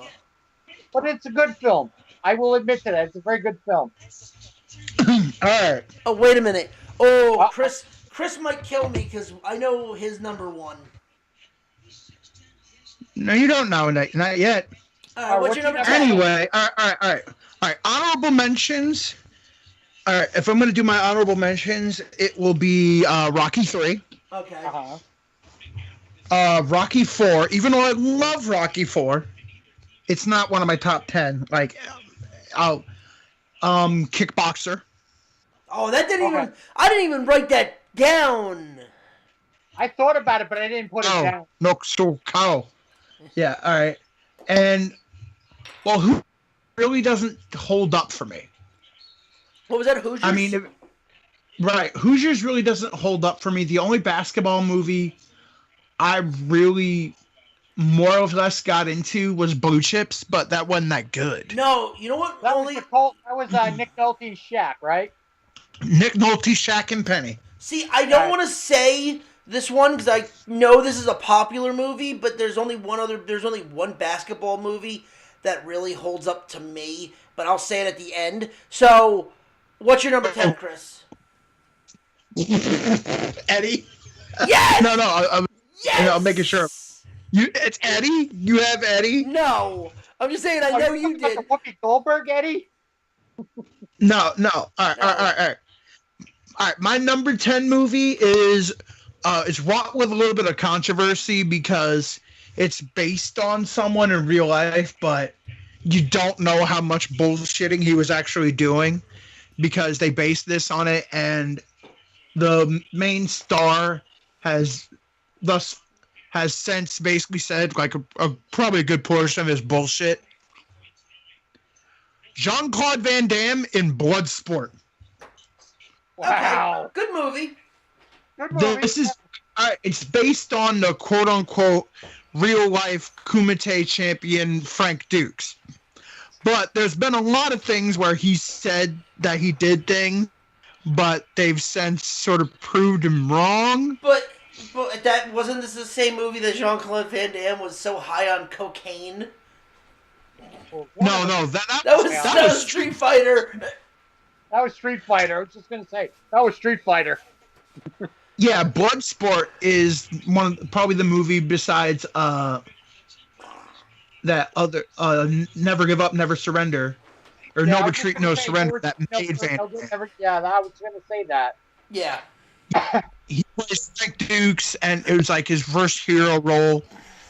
But the thing is, it was one of the first times that we actually saw a fight film sort of presented almost like a sports film. I mean, it had the stupid little military crap, but right. In essence, it still is a sport film because it really is the first MMA film. I mean, as like Enter the Dragon, you could sort of say it was, but it really wasn't. Because Enter the Dragon was mostly kung fu guys and a karate I was gonna say, guy. well, yeah, because you're gonna really say because it was really Muay Thai. If anything. Right, where Bloodsport was like you had karate, kung fu, wrestling, sambo, every type of discipline represented in Bloodsport. Because it was the Kumite, it was like the whole thing. So I don't know, and I dug it. Joe just goes, quick, change the channel. Okay, Zangief. I go, fuck you. For me, it was Tuesday. It's Tuesday. And, I mean, so it was one of the first good fight films. I mean, it's since been pretty, ha, ha, ha. Well, they tried to remake it, right? Like to Survive by friggin', God, what's his goddamn name again? He did The Touch, and he did Stan Bush. Stan Bush. You got the touch. You got Never the power. Yeah. that in the Transformers movie? Yes. Survive! Kumite. Tom. This movie really brought us with. Well, and this movie also. Hold on. This movie has also created a ton of memes. Oh yeah. Bolo Young and Jean-Claude Van Damme in a rock band. Ah! That or when Jean-Claude Van Damme dancing. Yeah. You break my record. Now I break you. And it introduced us to Bolo Young, one of the biggest martial arts villains of all time. God damn it. All right. Now, what's number 9? It's me. All right, Ronnie, what's your number 9? If you build it, they will come. Field of Dreams. Oh, God. Field of Dreams? Okay, Ted. It's my number 9. I love Field of Dreams, but trust me, you'll understand what my number 1 is when I get to it. Oh, okay. John, you're number 9. League of Their Own. Higher on the list. Batter up. That's an honorable mention for me. Yeah. But you know what it is? It's like, with this, I just wrote them down. It's like, sure, if I wanted to shuffle them around, but my number 1 movie is my number 1 movie for a reason. Yeah. But we'll get to that when we get to that. Yeah, League of Their Own for me is higher on the list. All right. Number 9 for me, Friday Night Lights. Good movie. Good movie. The only thing that sucks about it is the shaky cam has been done to death now. Thanks a lot, Peter Berg. I mean, most evidently in the last Resident Evil movie, where every fight was just like shaky cam headache. I like Resident Evil. Don't knock that movie. It's a good movie. The shaky cam worked in Friday Night Lights because every time, it was like an on-camera football thing. As the guy's moving and wham, he gets smashed. You're like, holy shit, that's awesome. All right, so we're on number 8. Yeah. Number 8 for me. Well, Mr. Juna, I'll reckon Bagger Vance. Interesting choice. Love it. What? One of Will Smith's best fucking The Legend performances. of Bagger Vance, right? Oh, Bagger Vance. Okay. Yes. Freaking Matt Damon and Will Smith. Ah. Matt Damon. Meh. Oh, I have another honorable mention. If anybody, I'll wait till the end. Yeah. Wait till the end. Yeah, I'll wait till the end because there's a bunch of them. And also, that's right. one of my That's one of my couple golf movies that are on here. Oh God. Nope. John, you're number 8. Mighty Ducks. Not on the list. Not on the list. Honorable mention. Yeah, exactly. I'm talking about all 3 Mighty Ducks. I still watch them. I will never watch 3. 2, but 2 in my opinion is the best. Well, I like them all, but that's Oh, you why- don't like when they go to high school, college, and beat guys? No, it looks so. I'm sorry, but did you see? Okay, did you see the Phillies game? The Flyers game? Phillies game. Jesus Christ! That they fucking did a reunion. Yes, there's only a few of them there. 5 of them. Yeah, the goalie's practically on his deathbed. Oh, the Goldberg is freaking in jail now. You're not the Ducks. You're Eaton Hall. You're eating all. Yeah, right. Yeah, the Not fact. Ducks. But I hate the fact that in 3 that they even fucking question. Oh yeah, you know we got an NHL team named after us, right? Fuck you. Yeah. We all know the Mighty Ducks were meant for that, yes, but fuck, you don't have to fucking rub it in during the movie. Oh, that was a fourth wall breaking. Oh yeah, that was definitely a fourth wall breaking, but it was kind of like one of those smug comments where it's like, oh, fuck off. Yeah. But 2, in my opinion, is the best because, I'm sorry, makes that movie Kenan Thompson. Of course. All right. My number is going to be sort of controversial because some people thought this movie sucks. Other people thought it was really good. I really liked it because it really provided us, for the first time, really a look into the war room.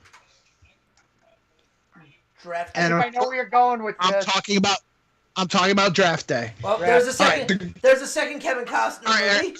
That's on my honorable mentions list. All right, the corny Kevin Costner story was dumb, but the whole call around and calling the kids and all that, and the interview process and all that, and all the calls and everything going into it was just so damn interesting to me because it was like the business of the NFL.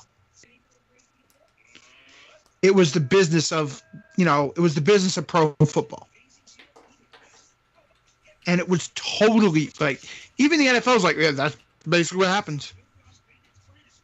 Like where they have this where they're like, why should we not take this guy? We know something's wrong with Bo. What is it? Oh, Bo Whitley. And then they go, yeah, Bo Whitley. Like, what is wrong with Bo Whitley? Why do you guys not, why?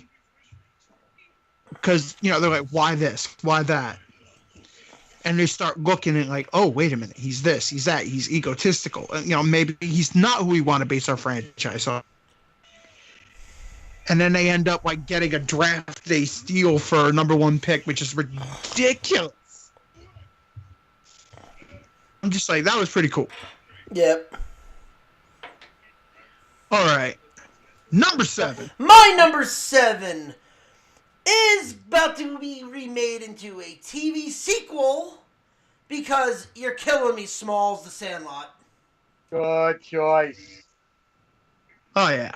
Yeah, that's actually getting remade into a TV season now. Like, they're actually doing a TV show, and they're bringing back the original with the original cast. Yeah. Long as they better have Ham in it. Oh, he's already he's front and center. Good. Then the movie that show be nothing without him. He's only been in 3 movies, and now he's in this. He was in that and in Big Green. That's it. Yeah, but hey, he was also in Son-in-Law with Pauly Shore. That's true too. Yeah. There goes your career. Oh yeah. Yeah, I was in The Sandlot. I was also in Son-in-Law. Well, you did. Yeah. James Earl Jones also was in Field of Dreams, so there's a tie-in. Yeah, there you go. John, you're number 7. What? Speaking of, you just kind of broke it. Speaking of number 7, mine is Field of Dreams. Okay. Jesus Christ. Hey, that's a good base. It's a good baseball. Yeah, exactly. Good. All right. Mine, number 7. What are we gonna do with it, Coach? Coach? Paul Newman in Slap Shot. They brought us the ultimate goons. They brought us the ultimate goons. Which, by the way, the Hansons. Which, by the way, is our follow button. There you go. The follow button is literally, I'm listening to the fucking song! Someone listen to the fucking song! Oh, the fucking song! Dude, the Hansons are like the quintessential hockey goons. Let's do this. Even hockey goons today model themselves out of the Hansons. Oh, the Hanson brothers. They took my quarter. The fucking thing took my Yeah, quarter. no, a quarter there. Yeah, I like My the line quarter. because they brought their fucking toys with them. He goes, rather than playing with their toys, they play with their dicks. No, hold on. Greatest line ever. Yeah, you should stop telling your kid to dress like that, and be in no time you'll be sucking some guy's cock. No, They tried to remake Slapshot. It was They can't. There's one other scene in that movie that makes it. When they were doing that fashion show, the guy goes, I'm going to wiggle my dick at him. The fact that movie... Okay, that movie cannot be remade today. Oh, God, no. Just No like way. Spaceballs could not be remade today. This world is too politically correct where you can't make a satirical film anymore. Yeah. Slapshots is one of the funniest... Yes, by the way, I have that lying around somewhere on VHS. What, Slapshot? Yes. I have it on DVD. I watched it just the other day. It's so freaking good. I love that movie. Hey, I bet you $20 I can bring that broad home with me. Yeah, dude, you got had. That's his wife. Oh my god. Oh. All right, number 6. My number 6 is... I want my quarter! I want my quarter! Well, my I quarter! don't want none of that stinking root beer. A root beer. Root What are we beer. gonna do today, coach? Come on, coach. Hey, Come on, coach. coach. Hey, coach, we're just foiling up. Wait, it's not coach, it's coach. Coach. Well, No, coach. I'm saying, but the fact that they were foiling up, they were putting fucking tin foil on their fucking hand. Yeah. Oh, yeah. Oh, Watch it again. that's such a good movie. The sequel sucked, but that's beside the point. Yeah. Because no Paul Newman. No, 3 was the Baldwin, wasn't it? No, Yeah, and the it was first one was the Baldwin. The second one was the Baldwin. 2 Third was one Baldwin. had- Yeah, as soon as they entered a Baldwin, it sucked. It was the one that was in the Biodome with Pauly Shore. That's Baldwin. Yeah. No. All right, number 6. This is where I have a league of their own. Oh, okay. All right.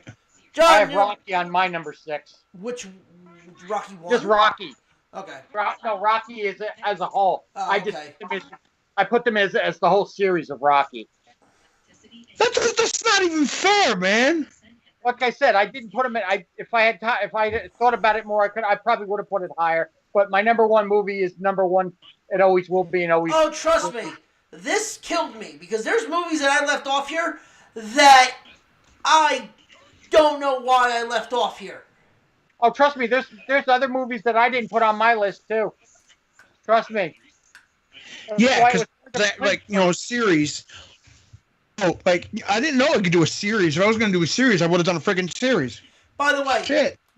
Chris, if you're number 1, first off, if you leave off this one movie that I'm thinking of because of what you are, I'm gonna fucking cry because I'll be sad that you left that movie off. Because of what I what? We get there. If the movie I'm thinking of ain't on your list, I'll tell it when we hit number 1. All right. All right, what number are we up to now? Oh no, 6. It's you The or movie 6. of the year? No, when we get to your number 1, if your movie's not on, if the movie that I'm thinking of ain't on your list, I'm gonna be like, really? You're gonna cry? Not cry. I'm just gonna go, really? All right. Go. I probably forgot it. number 6 for you, Chris. What do we got? All right, this is I'm a sucker for the late 90s, 90s, 2000s football dramas. And how do I put it? Oh, where is it? It's like, there's people, they're going their way to you, and we are dying for 60 minutes. Any given Sunday. Oh, okay. Yeah. By the way, John, what was your 6? Oh, you had Rocky. If you're a That's football right. player, if Yeah, you're I a had football, the all whole Rocky film series. right, if you're a football player, that halftime speech at the end of the movie that Pacino gives you, like if you're a football player, if that doesn't get you choked up and you're almost crying, then you didn't really play.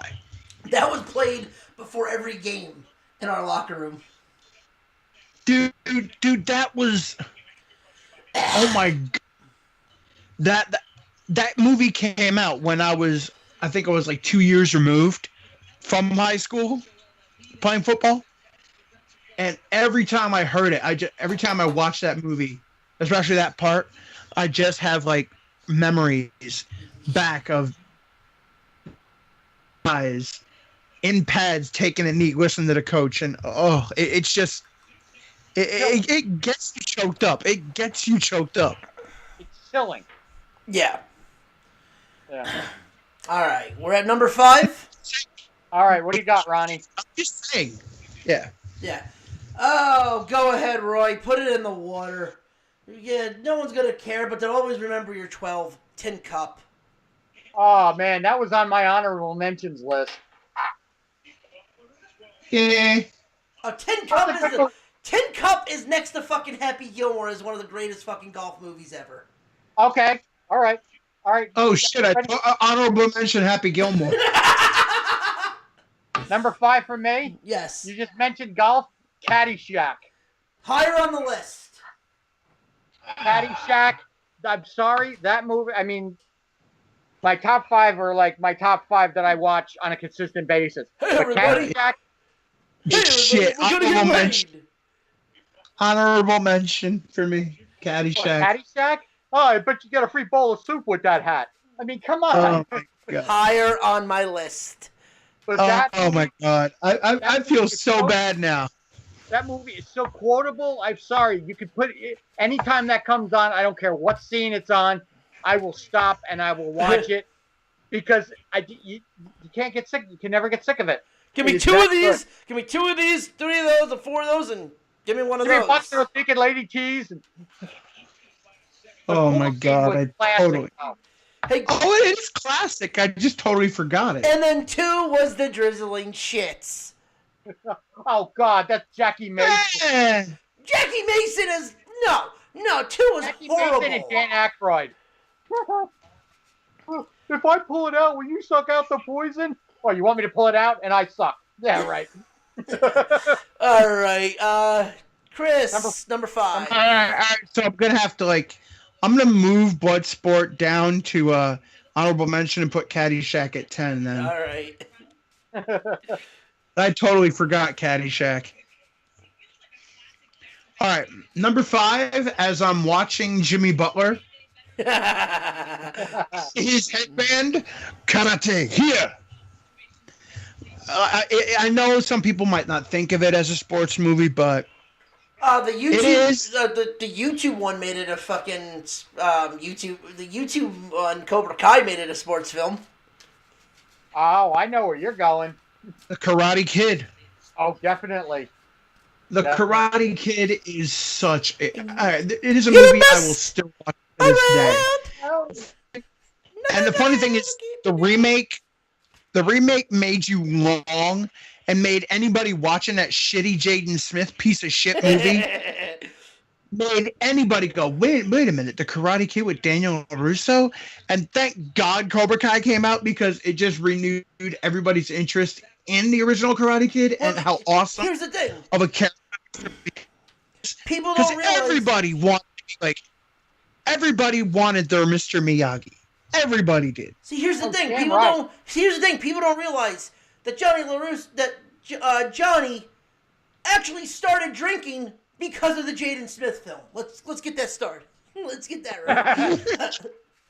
That fucking Jaden Smith film. What the fuck is that? Give me my poison tape. Oh my god. But I'm watching it now, and Jimmy Butler is keeping the spirit of Daniel LaRusso. I saw that post you put in the group chat, you asshole. Yeah, karate here. And the funny thing is, somebody else is like wax on, wax off, and then I put another gif of Mr. Miyagi. Like, aye, look, hey, look, aye. Wax on, wax off. Look at my eye. Yeah, that movie is so quotable and so classic. The Karate Kid Part 2, it gets so out there because that's when it becomes that a guy who trained in karate his whole life But could two. get beat by But here's the thing, though. Two There's is at the least karate. good, and it has some good quotes. But it's a good story too. 3, we have what? 3 kind of just went off We the have- rails. We have skydiving ninjas. No, 3? Oh, sorry, no, sorry. That's the next Karate Kid. That's the next Karate Kid. That was Hillary Swank. All right, the fifth thing. No. All right. 3. All right. All right. 1, we had this really cool page story where Daniel was learning karate and he learns from Mr. Miyagi, and he's amazing. Okay. The thing is, 2 asked that Chosen has been training in karate. He was born, and all of a sudden he could lose to a punk kid from Jersey. From Newark, New And Jersey. I'm just like, yeah, whatever. Anyway, but then 3, but after that, where he becomes Karate Superman, he goes back to 3, and what does he have to do? Oh, defend his under 18 All Valley Karate. But the thing is, he's already in college and he graduated from high school. So unless he's Doogie Howser, he's over 18.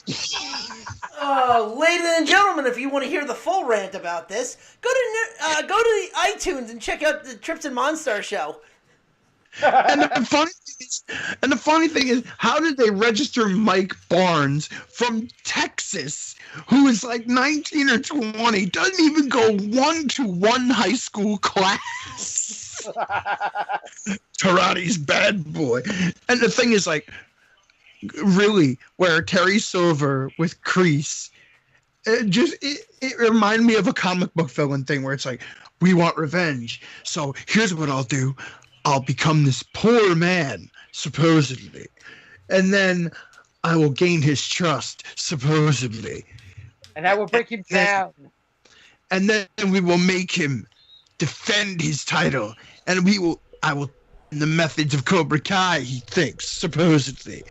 And then when we have him where we think he is, nobody's left and he thinks he's invincible, Mike Barnes will break him down. You know. Yes. With that. Do it. Yeah, and then what does Kreese do? I wanted to make his knuckles bleed. That's perfect. Go to Tahiti. Yes. Then he comes back from Tahiti, and they have that whole scene where the jig is up. And the worst part is like, oh man, he's like, whoa, whoa. I'm Mr. Miyagi. Miyagi beats the album and goes, whoa, whoa, whoa. And Terry Silver, here's the funniest part. Thomas Ian Griffith, Terry Silver, was younger than Ralph Macchio. Yeah. Kid. And it made me laugh so hard. And the funny thing is, he does all this shit, and then all of a sudden, Daniel defeating Mike Barnes completely wipes out the Terry Silver empire. I'm just like, how much did you place into this kid beating one kid in a karate match? It's like, dude, why don't you just move to town? Move to another town. Start another Cobra Kai dojo. And at the end of the fight, when Barnes loses, how Silver just like buttons his coat and walks away. It's like, screw you, you lost.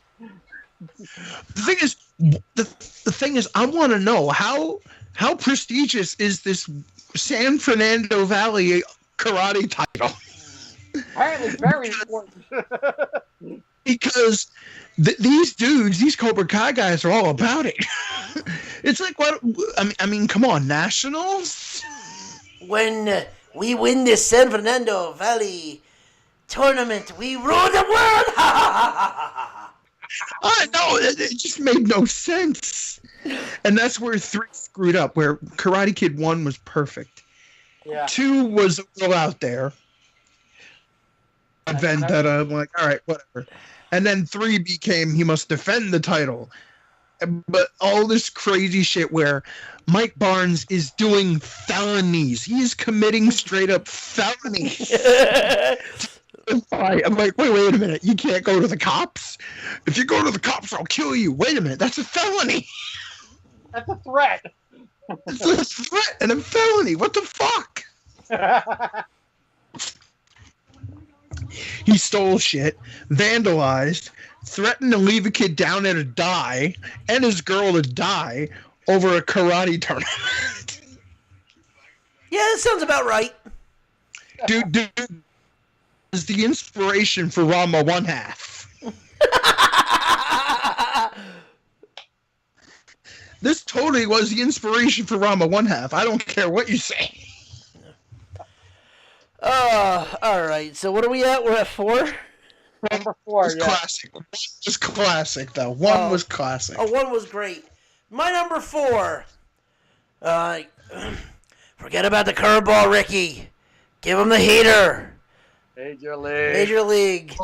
Oh, no. Way too low. Number 4? Yep, way too low for me. Well, you haven't heard my other ones, so. All right. John, Number you're 4 up. for me is it's already been discussed. Is Slapshot. Okay. All right, my number 4. I've been waiting all week to do this. Uh-oh.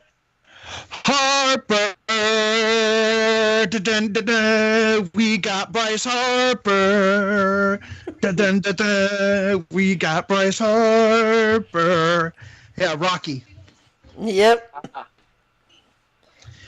Like somebody said, all that's missing from Harper's intro press conference was the Rocky theme. So there you go. Da-da-da, da-da-da. But Rocky basically like rewrote it wrote the book on sports movies, especially the coming of age thing, the underdog. You know, the underdog that got a chance. Yep. I mean, I was gonna put Rocky 2, but the original Rocky still holds up. I mean, even 1, 2, such quotable films. And my number 3, the other most quotable film, is The original Rocky, in my opinion. Wait, And it's coming up next. It's coming up later. Wait, okay. So my number 3, top 3. If he dies, he dies. Rocky 4. Rocky 4. God damn. Hello, Drago. If he dies, he dies. Nice. And you know what happens? Anything Drago hits, he destroys. I must break you. Yeah. He is. And if I change, and if you can change, everybody can change. Sudden darkness creeps into. Let's face it. There's one good thing about Rocky 4 besides Ivan Drago's acting, because God forbid it's not that great. Montage. We're gonna have a montage. Ooh, sick montage. Hearts on fire. The best one still was No Easy Way Out. Oh yeah. Oh, God. Dude, it's like that's 80s cheese in a nutshell. Oh, Well, yeah. the funny thing is, like, somebody was like, I remember I put on Rocky 4, and somebody's like, I've never seen the other Rockies. I don't know if I can watch them. I'm like, trust me, you can watch it. Exactly. It's like, why? Like, because after Apollo dies, I'm like, you're going to have a montage of Rocky flashing back to the previous Rockies. We just don't ever talk about Rocky 5. No. Rocky 5 does not exist. Exactly. It's like Rocky 1, 2, 3, 4. 6. No, yeah, Rocky Balboa. Rocky 1, 2, 3, 4, Balboa, and then we're going to shut up because Yes. it's coming up next. I knew that was going to be on your list. That's not the one I'm thinking of, though. John, go ahead. You're number 3. All right. It's already been mentioned tonight, but it's a great movie that's underrated, I think. You're probably going to laugh at me. The Replacements. Yeah. Oh, it is? Number 3, baby. Great movie. So underrated. So well done. Gene Hackman, Keanu Reeves. Excellent. Excellent. Hey, Danny. All right. You know what I said about red shirts in practice? Yeah, forget it. 3 movie. For the longest time in the 80s, sports movies were cheesy. You know, the cheesy, like, hey, anybody can do this. We'll always try to find a way, no matter what. But it was always like, you know, the biggest thing you had to worry about was a bar fight. They really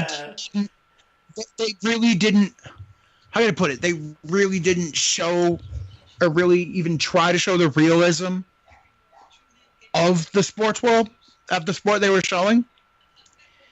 And then in the 90s and the mid-90s came this whole thing that's like, fuck it, we're just going to show it.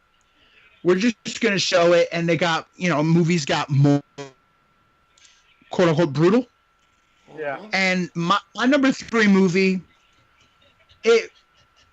some people hate it, some people love it, but it really brought out the physicality of the sport. And unfortunately for some, it also was banned. A version of it was banned. Cut out because 2 kids decided to try the scene and they ended up dying. because they're idiots. But my number 3 movie is The Program. Great movie. So underrated. It is so because everybody goes, oh, everybody looks at it now and like, oh, it's so corny, but it really is not because was that Snipes? Omar Epps. That was Omar Epps. That's right. Yeah. Yes. Omar Epps. Yeah, you had the gangbanger with speed, Jefferson, Darnell Jefferson. You had a quote unquote token guy, Ray Griffin. I mean, I just love that Darnell Jefferson tailback. Ray Griffin, starting tailback. Yeah, they brought me in to take your job.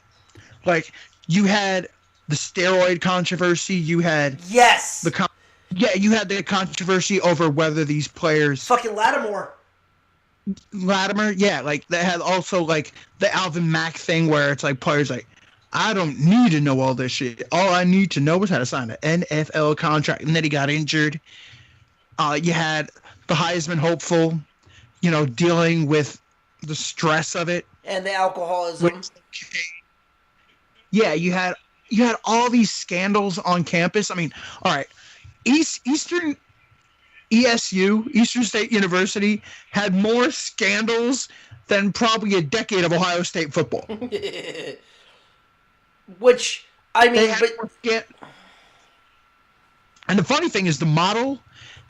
You know who they modeled? Everybody was like, "Oh, they modeled ESU out of Florida State." They didn't. The school they modeled the whole ESU off of, like with all the craziness that happened, was actually the Miami Hurricanes of the '80s. Well, they did the Hurricanes of the '80s, but they did the jerseys of the Seminoles. Yeah, they mixed them, but the thing is. The funny thing, I guess, why a lot of people didn't like it, because it was almost too true. Because at the time the program comes out, you're looking like Florida State's in the news about this. Miami's in the news about this. You know what I mean? Dude, Nebraska in the news. Like, it was too real. Yeah, and I mean, and then the coach realizing the Latimer's on fucking roids because of his eyes. There's just like the depression that comes out of that while he's crying on the side. Like, shit gets real in that movie, but it is fucking perfect. Yeah, but there are also so many things. Like, I know you killed my mama. You killed my brother. No.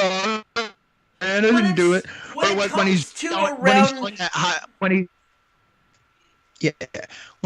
yelling at Wayman, and it's like 235, Mayday. Like, and the physicality of practice. Oh my God, the physicality of the hits.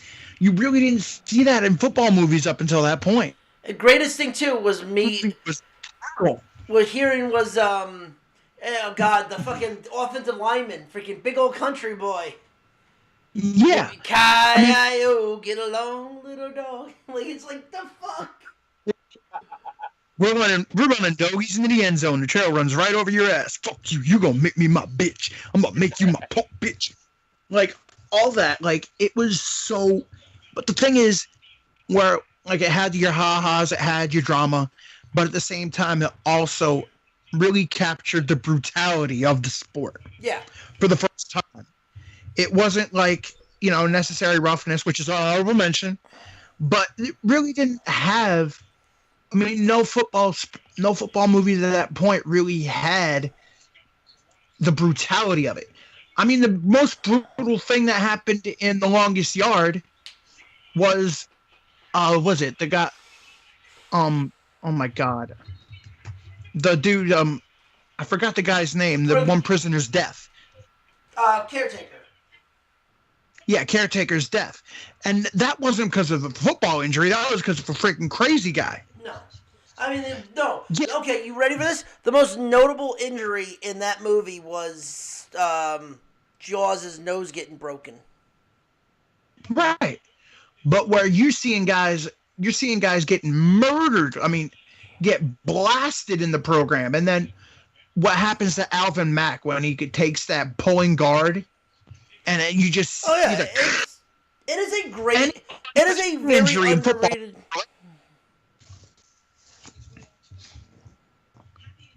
Oh yeah, It is a very underrated film.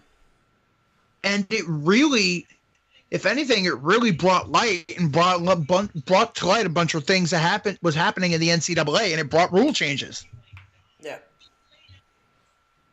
Yeah. So number 3 of the program. I Ronnie, what like you got that. for number 2? Number 2, final Costner film.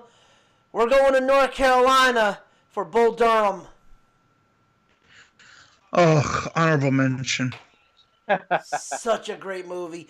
Bull Durham, you had Costner, you had, not Sigourney Weaver, it was, Susan Sarandon. Susan Sarandon. Oh, just Tim Robbins. Yeah, Tim Robbins is just like, oh, such a good movie.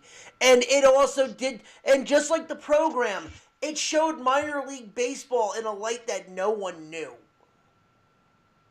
Right.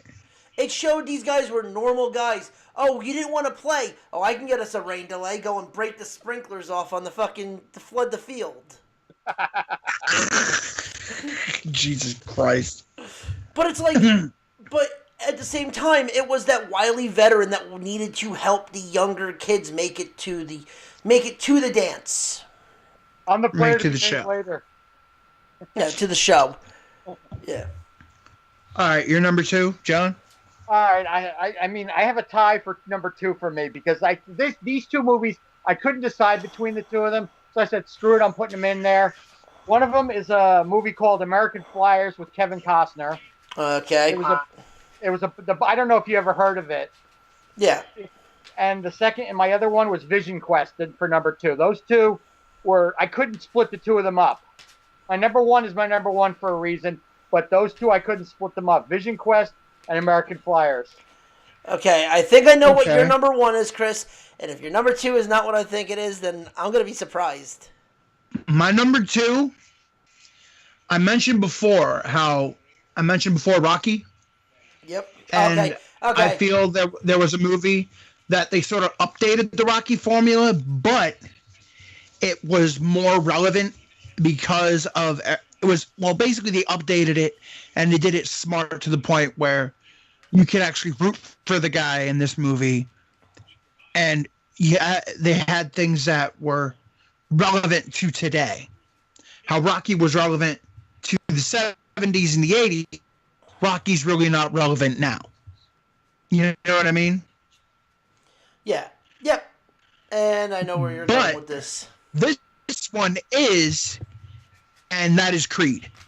You going with 1 or 2? 1. Okay. 1. Adonis Creed. I mean, because everyone's like, oh, boxers just punch drunk, da-da-da. Excuse me. Adonis Creed is college educated. He's not a dumb idiot. Like, he was working at a firm and all that stuff, and he just decided he wanted to fight. And a lot of boxers these days aren't punch drunk idiots. They see the science of the game and they want to fight. No. Yeah. Like Keith Thurman. You cannot tell me Keith Thurman's an idiot. But I think also, no, not at all. But I think what also made that movie a lot better than a lot of people give that movie credit for is its camera work. Oh, yeah. Oh, the camera work there, and if Rocky is Philly, this movie is Philly in spades. Oh, yeah. This is the first time in any Rocky movie you hear the word Joan. Yeah. I mean, they don't train like in a thing like, oh yeah, that's South Philly, or whatever. No, they train straight up in North Philly. Well, not North. I know. Too much Philly. Yeah, they train up in North Philly. Like, they were all, I mean, that movie is so Philly. And the thing is also, the movie's really good. I mean, it's like you don't have, like, the last fight. I mean, it is, but here's the thing. The fight with Ricky Conlon is amazing. The only thing I have against the film, and it's not really a big thing, it is the same formula as Rocky 1. It is, but the thing is, they made the a little bit more prevalent. Right. They made it than more. They did They made it Adrian more. in Rocky 1. They made it more now. But what I'm saying is the formula of that fight is still Rocky 1. Just like Rocky Balboa it was. is. Just like Rocky Balboa was Rocky 1. But for it closed Rocky out Balboa, really, the last Rocky fight Balboa scene. wasn't Rocky 1. No, the last fight scene, yes. Rocky Balboa wasn't Rocky 1.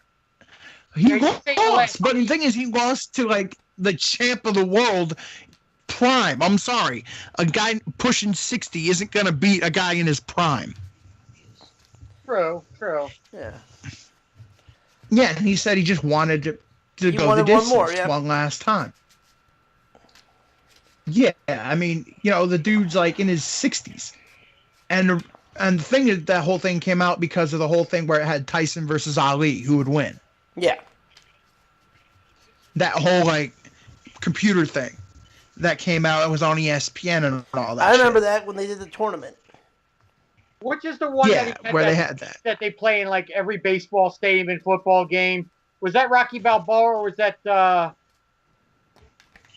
where Rocky has that speech outside of his restaurant to his son? Yes. The life, how hard you get hit. It's not about how hard you get hit. It's about getting back up from getting hit. That's Creed. No, that's Balboa.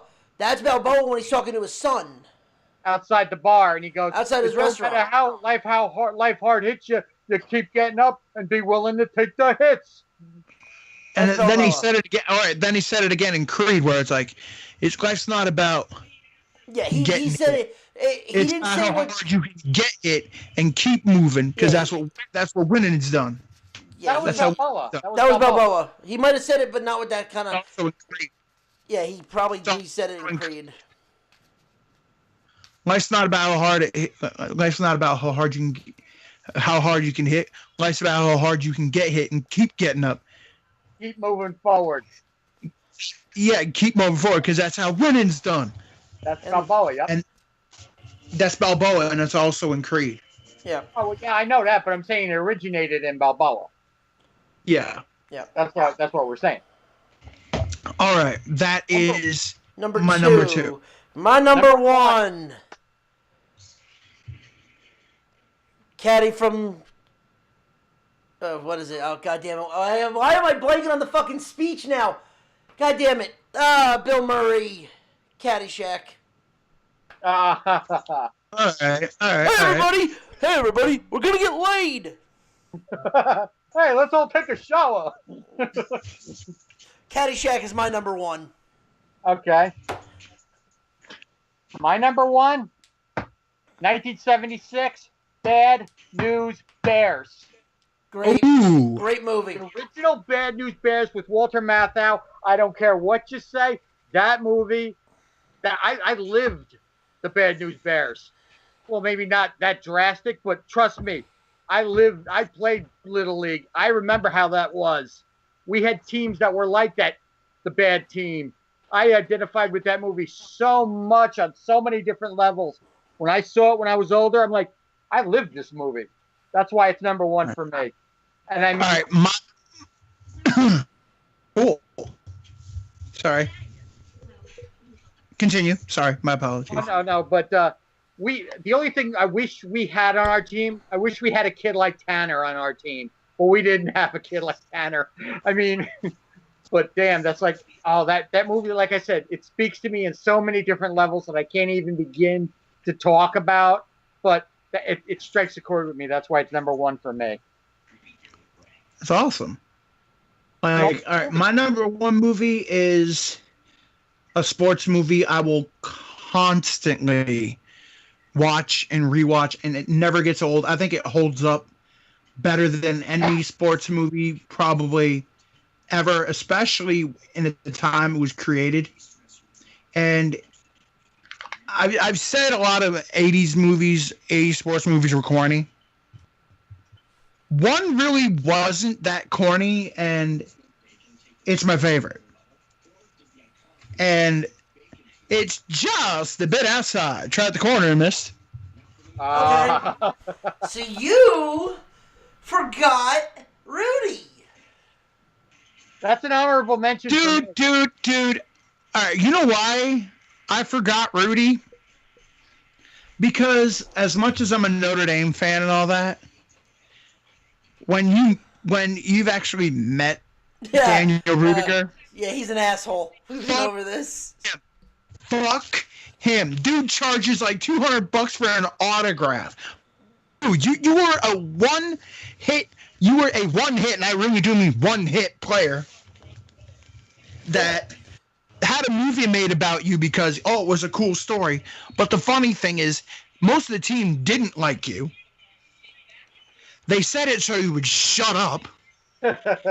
They did the Rudy thing so you would shut the fuck up. And they did it because you were a senior your last game. You got to play once. There you go. Done. And now you take this thing like you think you're the greatest thing in Notre Dame. No, you're not. The thing that made Rudy in that movie wasn't Daniel Rudiger or Rudy Rudiger. No, it was Sean Astin. Sean Astin made Rudy likable because Daniel Rudiger is not likable. So fuck him. All right, Rudy is a honorable mention, but I'm sorry. After I met Danny Rudiger and all that, no, fuck him. Fuck Rudy. Honorable mentions for me: Happy Gilmore, The Waterboy, Varsity Blues, The Blind Side, 42, and Invincible. Okay. What? No, I'm just like Major League is like my number one movie. Like, yeah, you stole my thunder talking about fucking Rudy. No, you could have just said what I did. I had Major League there too. I had Major League on my list too. Major League because Major League is probably the best. How do I put it? Major League is like that whole like it's the Rocky story but of baseball. Yeah. And the thing is, they didn't have to make up a team and all that. It was the Cleveland Indians. CC Pedro. And that movie is one of the reasons why there are so many people that actually, even if they're not Indians fans, they like the Indians because of Major League. Okay, you want to know something funny? So I was playing MLB 17. MLB 17, the show. Right. There is a card in that game that is a homage to Major League. It is a golf driver head cover. And all it says is hats for bots. Keep bats warm. That's all it says. And I just started laughing. I'm like, okay, great Major League reference there. I'm like, that's funny as shit. I'm like, hey, bartender, Joe Boo needs a refill. Again, like I said, when I said it first of all, forget about the curveball, Ricky. Give him the heater. You trying to tell me Jesus Christ can't hit a curveball? I got a couple honorable mentions that we never mentioned. A movie called Raging Bull. Of course, yes. Yeah, Raging Bull, great movie. Jake LaMotta. I got Young Blood with Rob Lowe and Patrick Swayze. Okay. And then the last one, Ronnie, you and I will identify with this because we've seen it, is the Mickey Rourke Wrestler. Yeah. The Wrestler with Mickey Rourke. I know you can kind of it's a touchy subject, but to me that's why it got an honorable mention, not in the top 10. But we've seen. I was waiting to do my honorable mentions before. Go ahead. Am I wrong, Ronnie? Or am I right? All right, let me see my honorable mentions. Yes, I'll put Rudy in the honorable mention. Okay. Fucking Rudy. Miracle. Yeah. Yeah. Miracle. $1 Million Baby. Depressing fucking movie. Oh, it was. The Wrestler. No Holds Barred. Yeah. Zeus. No Holds Zeus. What's that spell? No Holds Barred. I'll put in there especially right now because it's an honorable mention, Fighting with My Family. Okay. Okay. Even though that ending just made me laugh my ass off. Let me see what else. Major League 2. It wasn't as good as the first one, but it still is funny. You have no Huevos. marbles. Huevos. The best line again goes to Bob Uecker. Hayes trying to hit Rick Vaughn, and why not? Everybody else does. No, which Major League was it? He goes, you can't say goddamn on the radio. Don't worry, nobody's listening anyway. One. Yeah, one hit. One Goddamn hit. hit. You say goddamn on the radio. radio. Oh, no one's listening to us anyway. Who cares? No one's listening. I don't care. The hell with it. I just go to the party. Fly ball caught. And then have to fight. Oh my God, the Indians are showing signs of life. They can't fight the other team. They had to fight each other. And then just Maze Hayes trying to hit Rick Vaughn. Why not? Everybody else in the league does. Hey, listen, Vaughn. I just got one thing to say to you.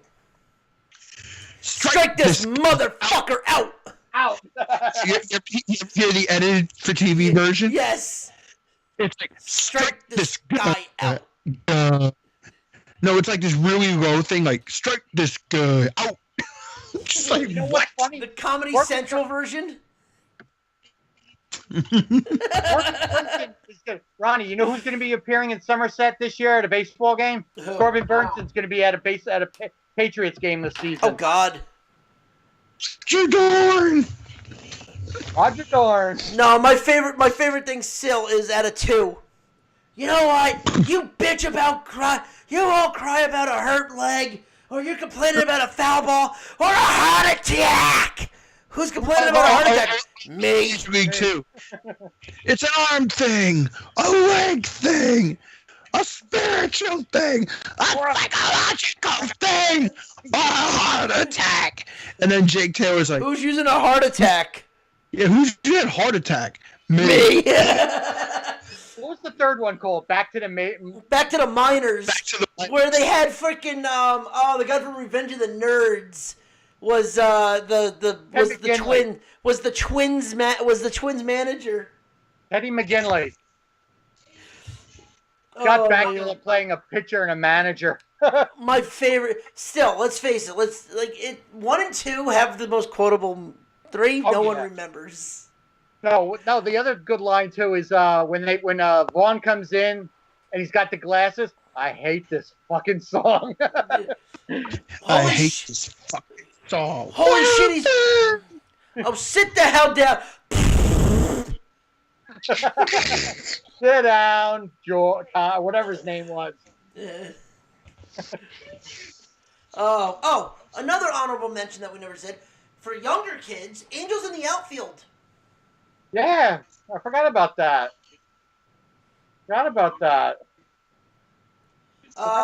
Chris said The Longest Yard. Sandler Yeah. Reynolds. What else we got? Final Costner film. By the way, I'm surprised none of us had Moneyball, which is kind of funny. I had that on Moneyball, what? now. Wait, Moneyball wasn't Kevin Costner? No, it was Brad Pitt. But I was going to Brad say Pitt. For the Love of Yeah. the Game. For the Love of the Game. Okay, yep. A Detroit Tiger throwing a no-hitter. Rookie of the Year.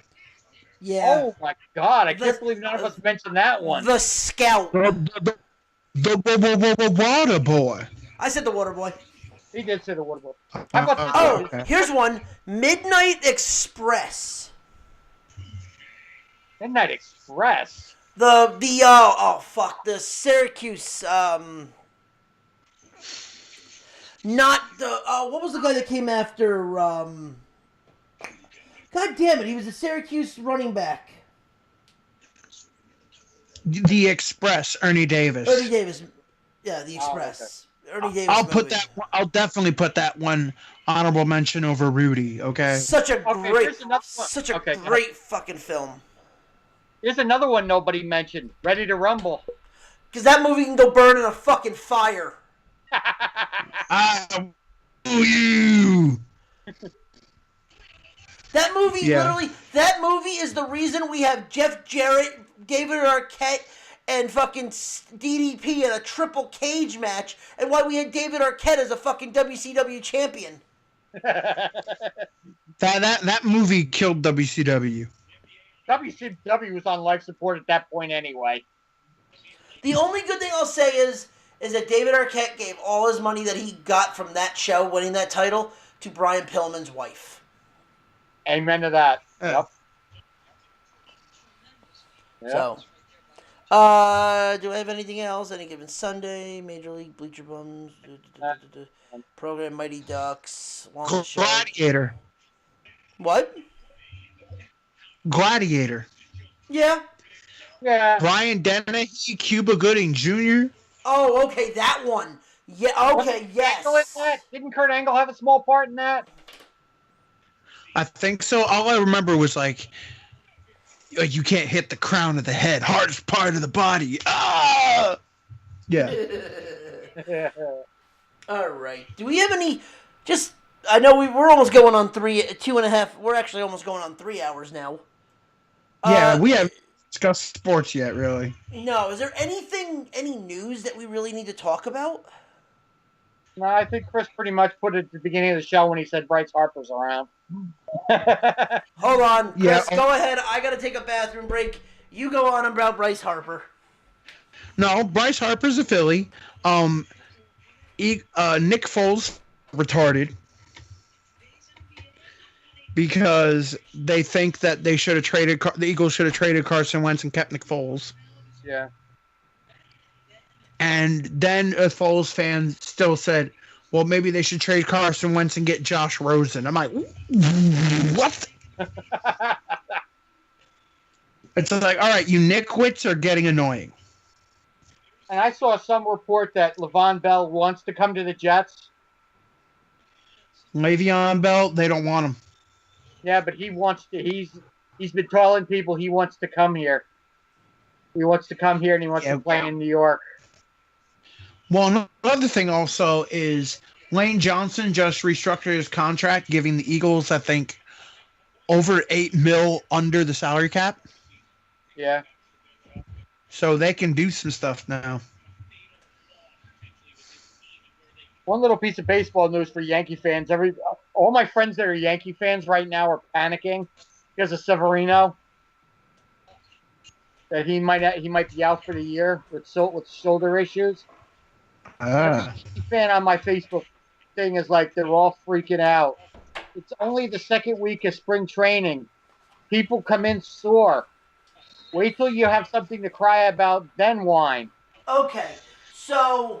Oh, okay. Speaking of crying and whining, John, the Mets. Oh, really? Go ahead. Give it to me. Go with it.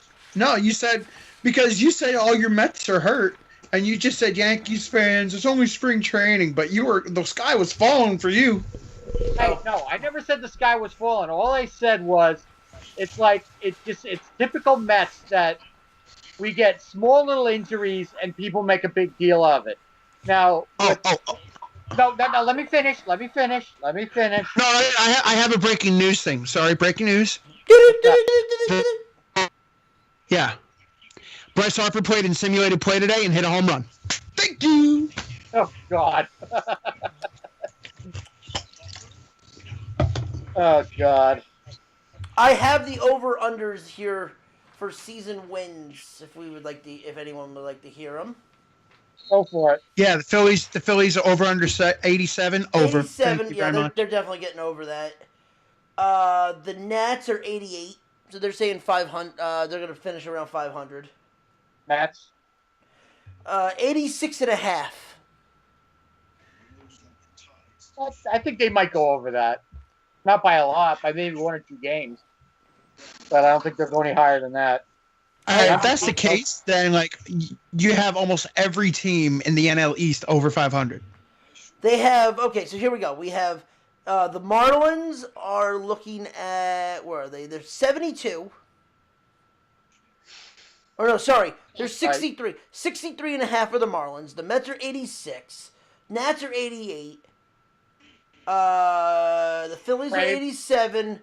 And I am looking for the Braves. The Braves are 86 and a half.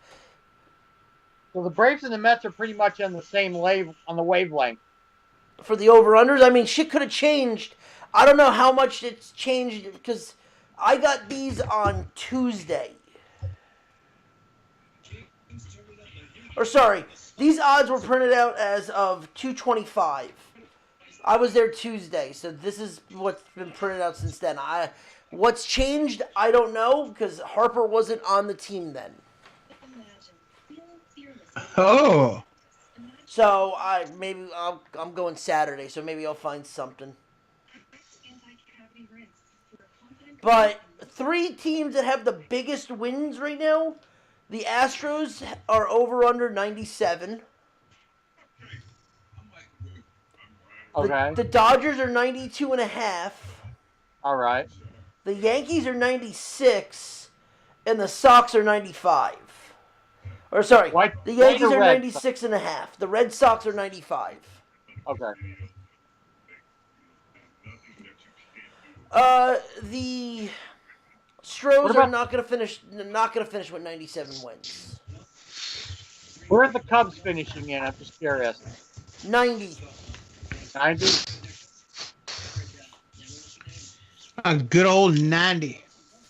And then I have the odds for division winners right now. Okay. I'll just read off the top favorites right now. The Red Sox are the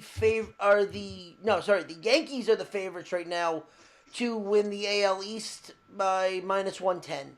So normal, the normal bet. Okay. The Braves and Phillies are pretty much tied at 11-5 for the Phillies and 13-5 for the Braves. All right. The Cubs are in the lead right now at 8-5 odds. All right. The Indians are for the AL Central at -350. What about the Brew Crew? Brewers are 11-5 to win the NL Central. Okay. The Stros are -700 for the AL West, and the Dodgers obviously are the NL West favorites. Where are the Royals fitting in? Really? Really? Please tell me you're joking. I'm kidding. I just want to see what you want to say. 100 to 1. I figured that. Mets are +280. Okay. But that's really it for baseball that I have.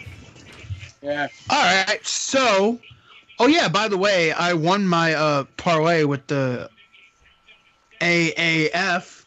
Yeah, I know you did. I won one fucking game on the AAF.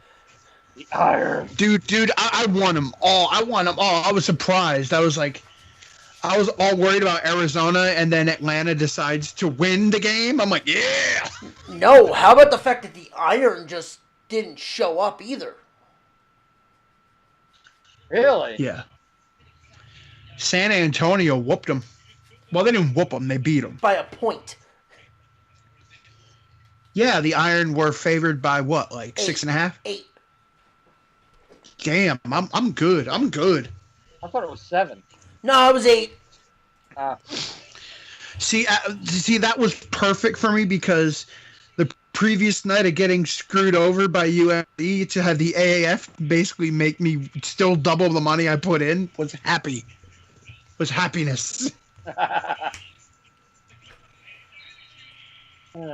Yeah.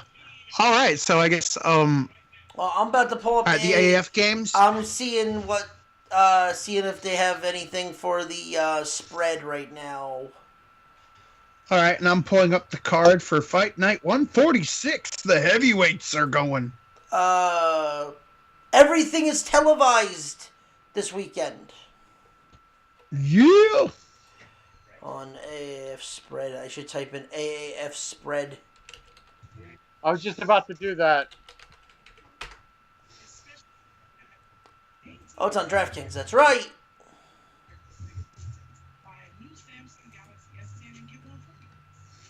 Let's see what I.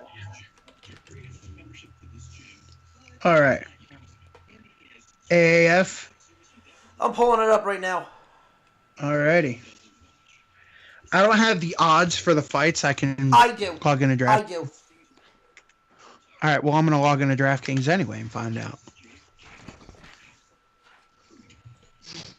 Oh,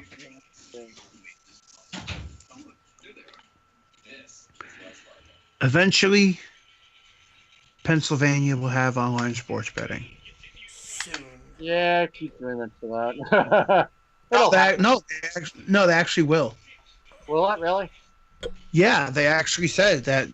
They worked with a thing with Caesar's Palace. That will. Oh, Oh, Yeah. Okay, What? so before we get into this, I wanted to ask you guys. So, with the NCAA tournament creeping to a close or creeping up, does Duke stand any chance to make it to the Sweet 16?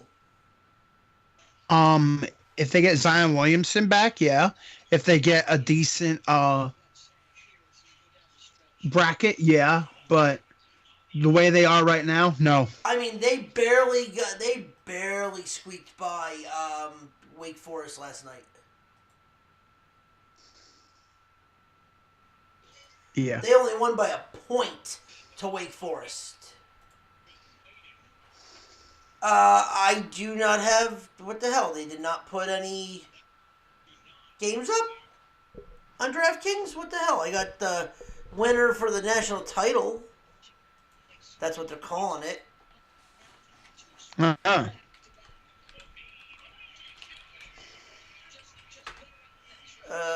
Okay. There we go. USA Today. Got it. All right. So we kick it off with week 4. We got the San Diego Fleet versus the Memphis Express. Or no, we're at week 5 now, aren't we? yeah. Yeah.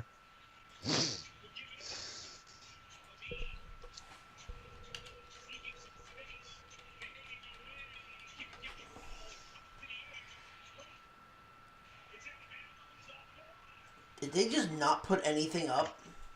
I tried to look. I couldn't find anything. My bookie. There.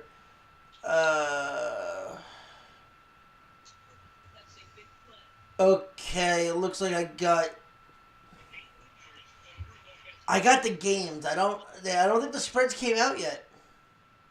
No, they don't come. I'm surprised they've been slacking the last couple weeks. Yeah, they don't. I guess they don't do the spread anymore. They don't do it until like tomorrow. All right. Anyway, so we're gonna get the 0-4 Apollos versus the Iron, 3-1 Iron. The what? Apollos versus the Iron. It's in Birmingham. Iron. I still like Orlando. I actually like Orlando as much as me and Chris are behind Birmingham. I do like Orlando too.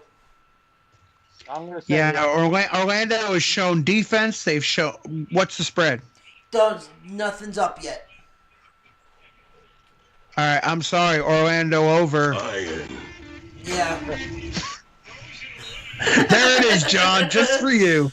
Thank you. The Stallions at the Fleet.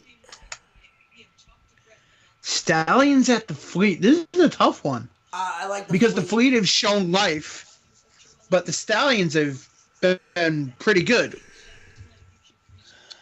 I like the Fleet. That's what I'm saying. I think the Fleet. And the Stallions are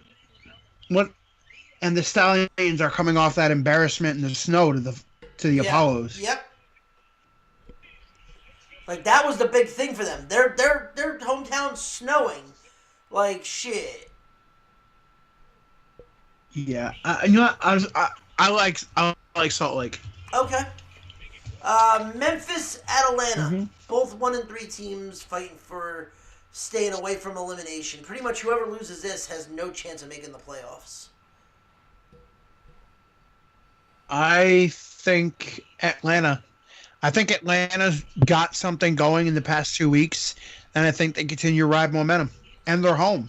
And I think Murray is officially now their starting quarterback. Aaron Murray. So I think they finally got one. Yeah, Aaron Murray should be. All right, and finally we have the San Antonio Commanders at the Arizona Hotshots. Give me the Commanders. That's what I'm saying. I'll take the Commanders. San Antonio Commanders. Oh! Yeah, the Arizona's falling off. Yeah. There has been some news floating around that one team may be getting some quote-unquote money. Oh, God. Oh, God, where's Johnny going? Don't know yet, but he is apparently, they are 50% done with his contract. Oh, God, do they have a no dumbass clause on it? It should be a rehab clause. Cause you gotta be a dumb motherfucker to get kicked out of Canada. By the way, I thought he had a DUI. Because you can't go to Canada with a DUI. No, he violated the terms of his contract. Yeah, I know. Somehow. Oh, yeah. Just so you know, I do have future winnings for. I do have futures for the Grey Cup. If you want to know. Not right now. Okay. We have a while. Well, I'm just saying, like, it shows. And this is getting. It just shows who the favorites are right now. Oh, okay. Like I said, we have a while to it, and we don't need to do it right now because we're running out of time. Holy shit. Yeah, we gotta wrap this up soon. Yeah. Well, let's get to our picks then. Most of mine are going to be... The rest are going to be fights. I have a couple, but the rest are going to be pretty much fights. For hockey, I have Boston over Ottawa. The Maple Leafs over the Oilers. College basketball, I got Kentucky over Florida. NBA, I got the Kings over the Knicks. The Bucks over Charlotte. Tampa Bay over the Suns. Now we can go to the fights. All right. I mean, like, I haven't really looked at the NBA and NHL. I'll make that decision later. Yeah. I haven't done a lot of research yet, but I've done a little bit so far. And this is going off my first impressions of what I've seen. Right. Okay, so first off, it starts off with Alex White over Dan Moret. I agree with that. Yeah, minus 185 for White, plus 165 for Moret. I like White too. Morano versus Otto, I don't know yet. I'm not going to pick. Smolka. Well, I was going to say Morato is minus 210. Otto is 180, plus 180. I like Alex. Really? Where's this? Because I have right here, Otto is plus 150. Morano is minus 190. Okay, then Vegas has shifted money on this because this was from Tuesday. 2 days, that money shifted real quick. I went to the track. This is from today. I went to the track. I went to the track on Monday. All right, this is today. Okay. So odds changed. Well, money, all right, money so shifted, yeah. Smolka, Schnell. I like Smolka. Yeah, plus 110. This is one I'm sort of. Yeah. Sorry, go ahead. Smolka is minus 118. Schnell is minus 106. Okay, so it's pretty much now an even fight. Yeah. I like. This is the one that. This is, I guess, the upset pick. Because Hughes is minus 210. Yeah, this is where I have. But I think they're putting his. Yeah, they're putting his past, like in Cage Warriors and stuff like that, a little. I think they're reading way too much into it, and his performance on the Contender Series. Yeah, is this his first? Is this his debut? It's his debut in the UFC. He's fought Green before Okay. and won in a round contest, but he won by decision. Where Green has gotten better since that fight, completely a lot better. Right. Green now has added some jiu-jitsu to his game, and I think if Hughes tries to take him down, I think Green could get him and can submit him in a triangle. But I saw Hughes' contest in the Contender, and I wasn't crazily as impressed. Where Green beating Michelle on the UFC Fight Night card, I didn't expect him to submit him, Yeah. but he did it. So I sort of like Green. I think Green's been in the UFC longer, and what I've learned mostly when it comes to these, guys coming out first, like coming out making my UFC debut, unless they really have some crazy pedigree or something like that, then I'm iffy on it, especially if somebody's making their UFC debut and they're favored. Like unless you're like Ben Askren or somebody like that, it makes sense. I don't know about this one. No, I like Green. I like Green. Marion Renault and Yana Kunitskaya. I like Kunitskaya over Renault. I don't think it's going to be by knockout. I think Kunitskaya probably will submit her, or it'll be by decision. Agreed. Yeah. Dawson Arosa, I don't know. I'll hold out judgment. Anthony Ruck. Okay, no, keep going. Sorry. Okay. All right, Anthony Rocco Martin, Sergio Moraes. I don't know. I mean, I'm leaning towards Martin, but I want to see more Moraes. So I'll make up my mind later. Yeah. Tim Boetsch and Omari Akhmedov. It seems they love the Russians. Yeah, it looks like it's. But Tim Boetsch is very. Yeah, but Tim Boetsch is. Yeah, Tim is very sneaky with his jiu-jitsu, so I don't know. Because the thing about like a jiu-jitsu guy or a guy with a one-punch power is they're always in the fight. Yeah. Like, if you go down, all of a sudden you try to take the ground and pound to a jiu-jitsu guy, you end up getting submitted. So I never know. Benil Dariush and Drew Dober, don't know yet. Haven't made up my mind. Ivanov, Ben Rothwell. I'm leaning a little towards Rothwell. Actually, I haven't seen much of Ivanov. I might change that, but I like Rothwell. Okay. Tim Means Nico Price. I like Tim Means. Yeah, same. Ezequiel Dos Santos, Curtis Millender. I like Millender. This is a tough one here, because Lewis is the underdog. Yeah. But watching Lewis fight Volkov was dominating Lewis, and then Lewis just got like a jab and a hook in, and it was fight over. Right. And that was the third round. But I don't think Lewis would get as many chances with Dos Santos, who might finish him quicker. No, I like Dos Santos going into this. Yeah, I'm leaning towards Dos Santos. But I might hedge on Lewis just in case, because that punch, Lewis by knockout, is really enticing. Yeah. And that's the UFC card.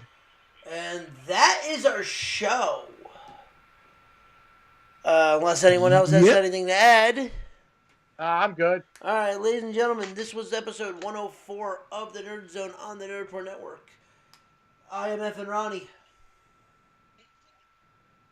I'm Trips. I'm Zombie. We'll see you next week. Have a good night.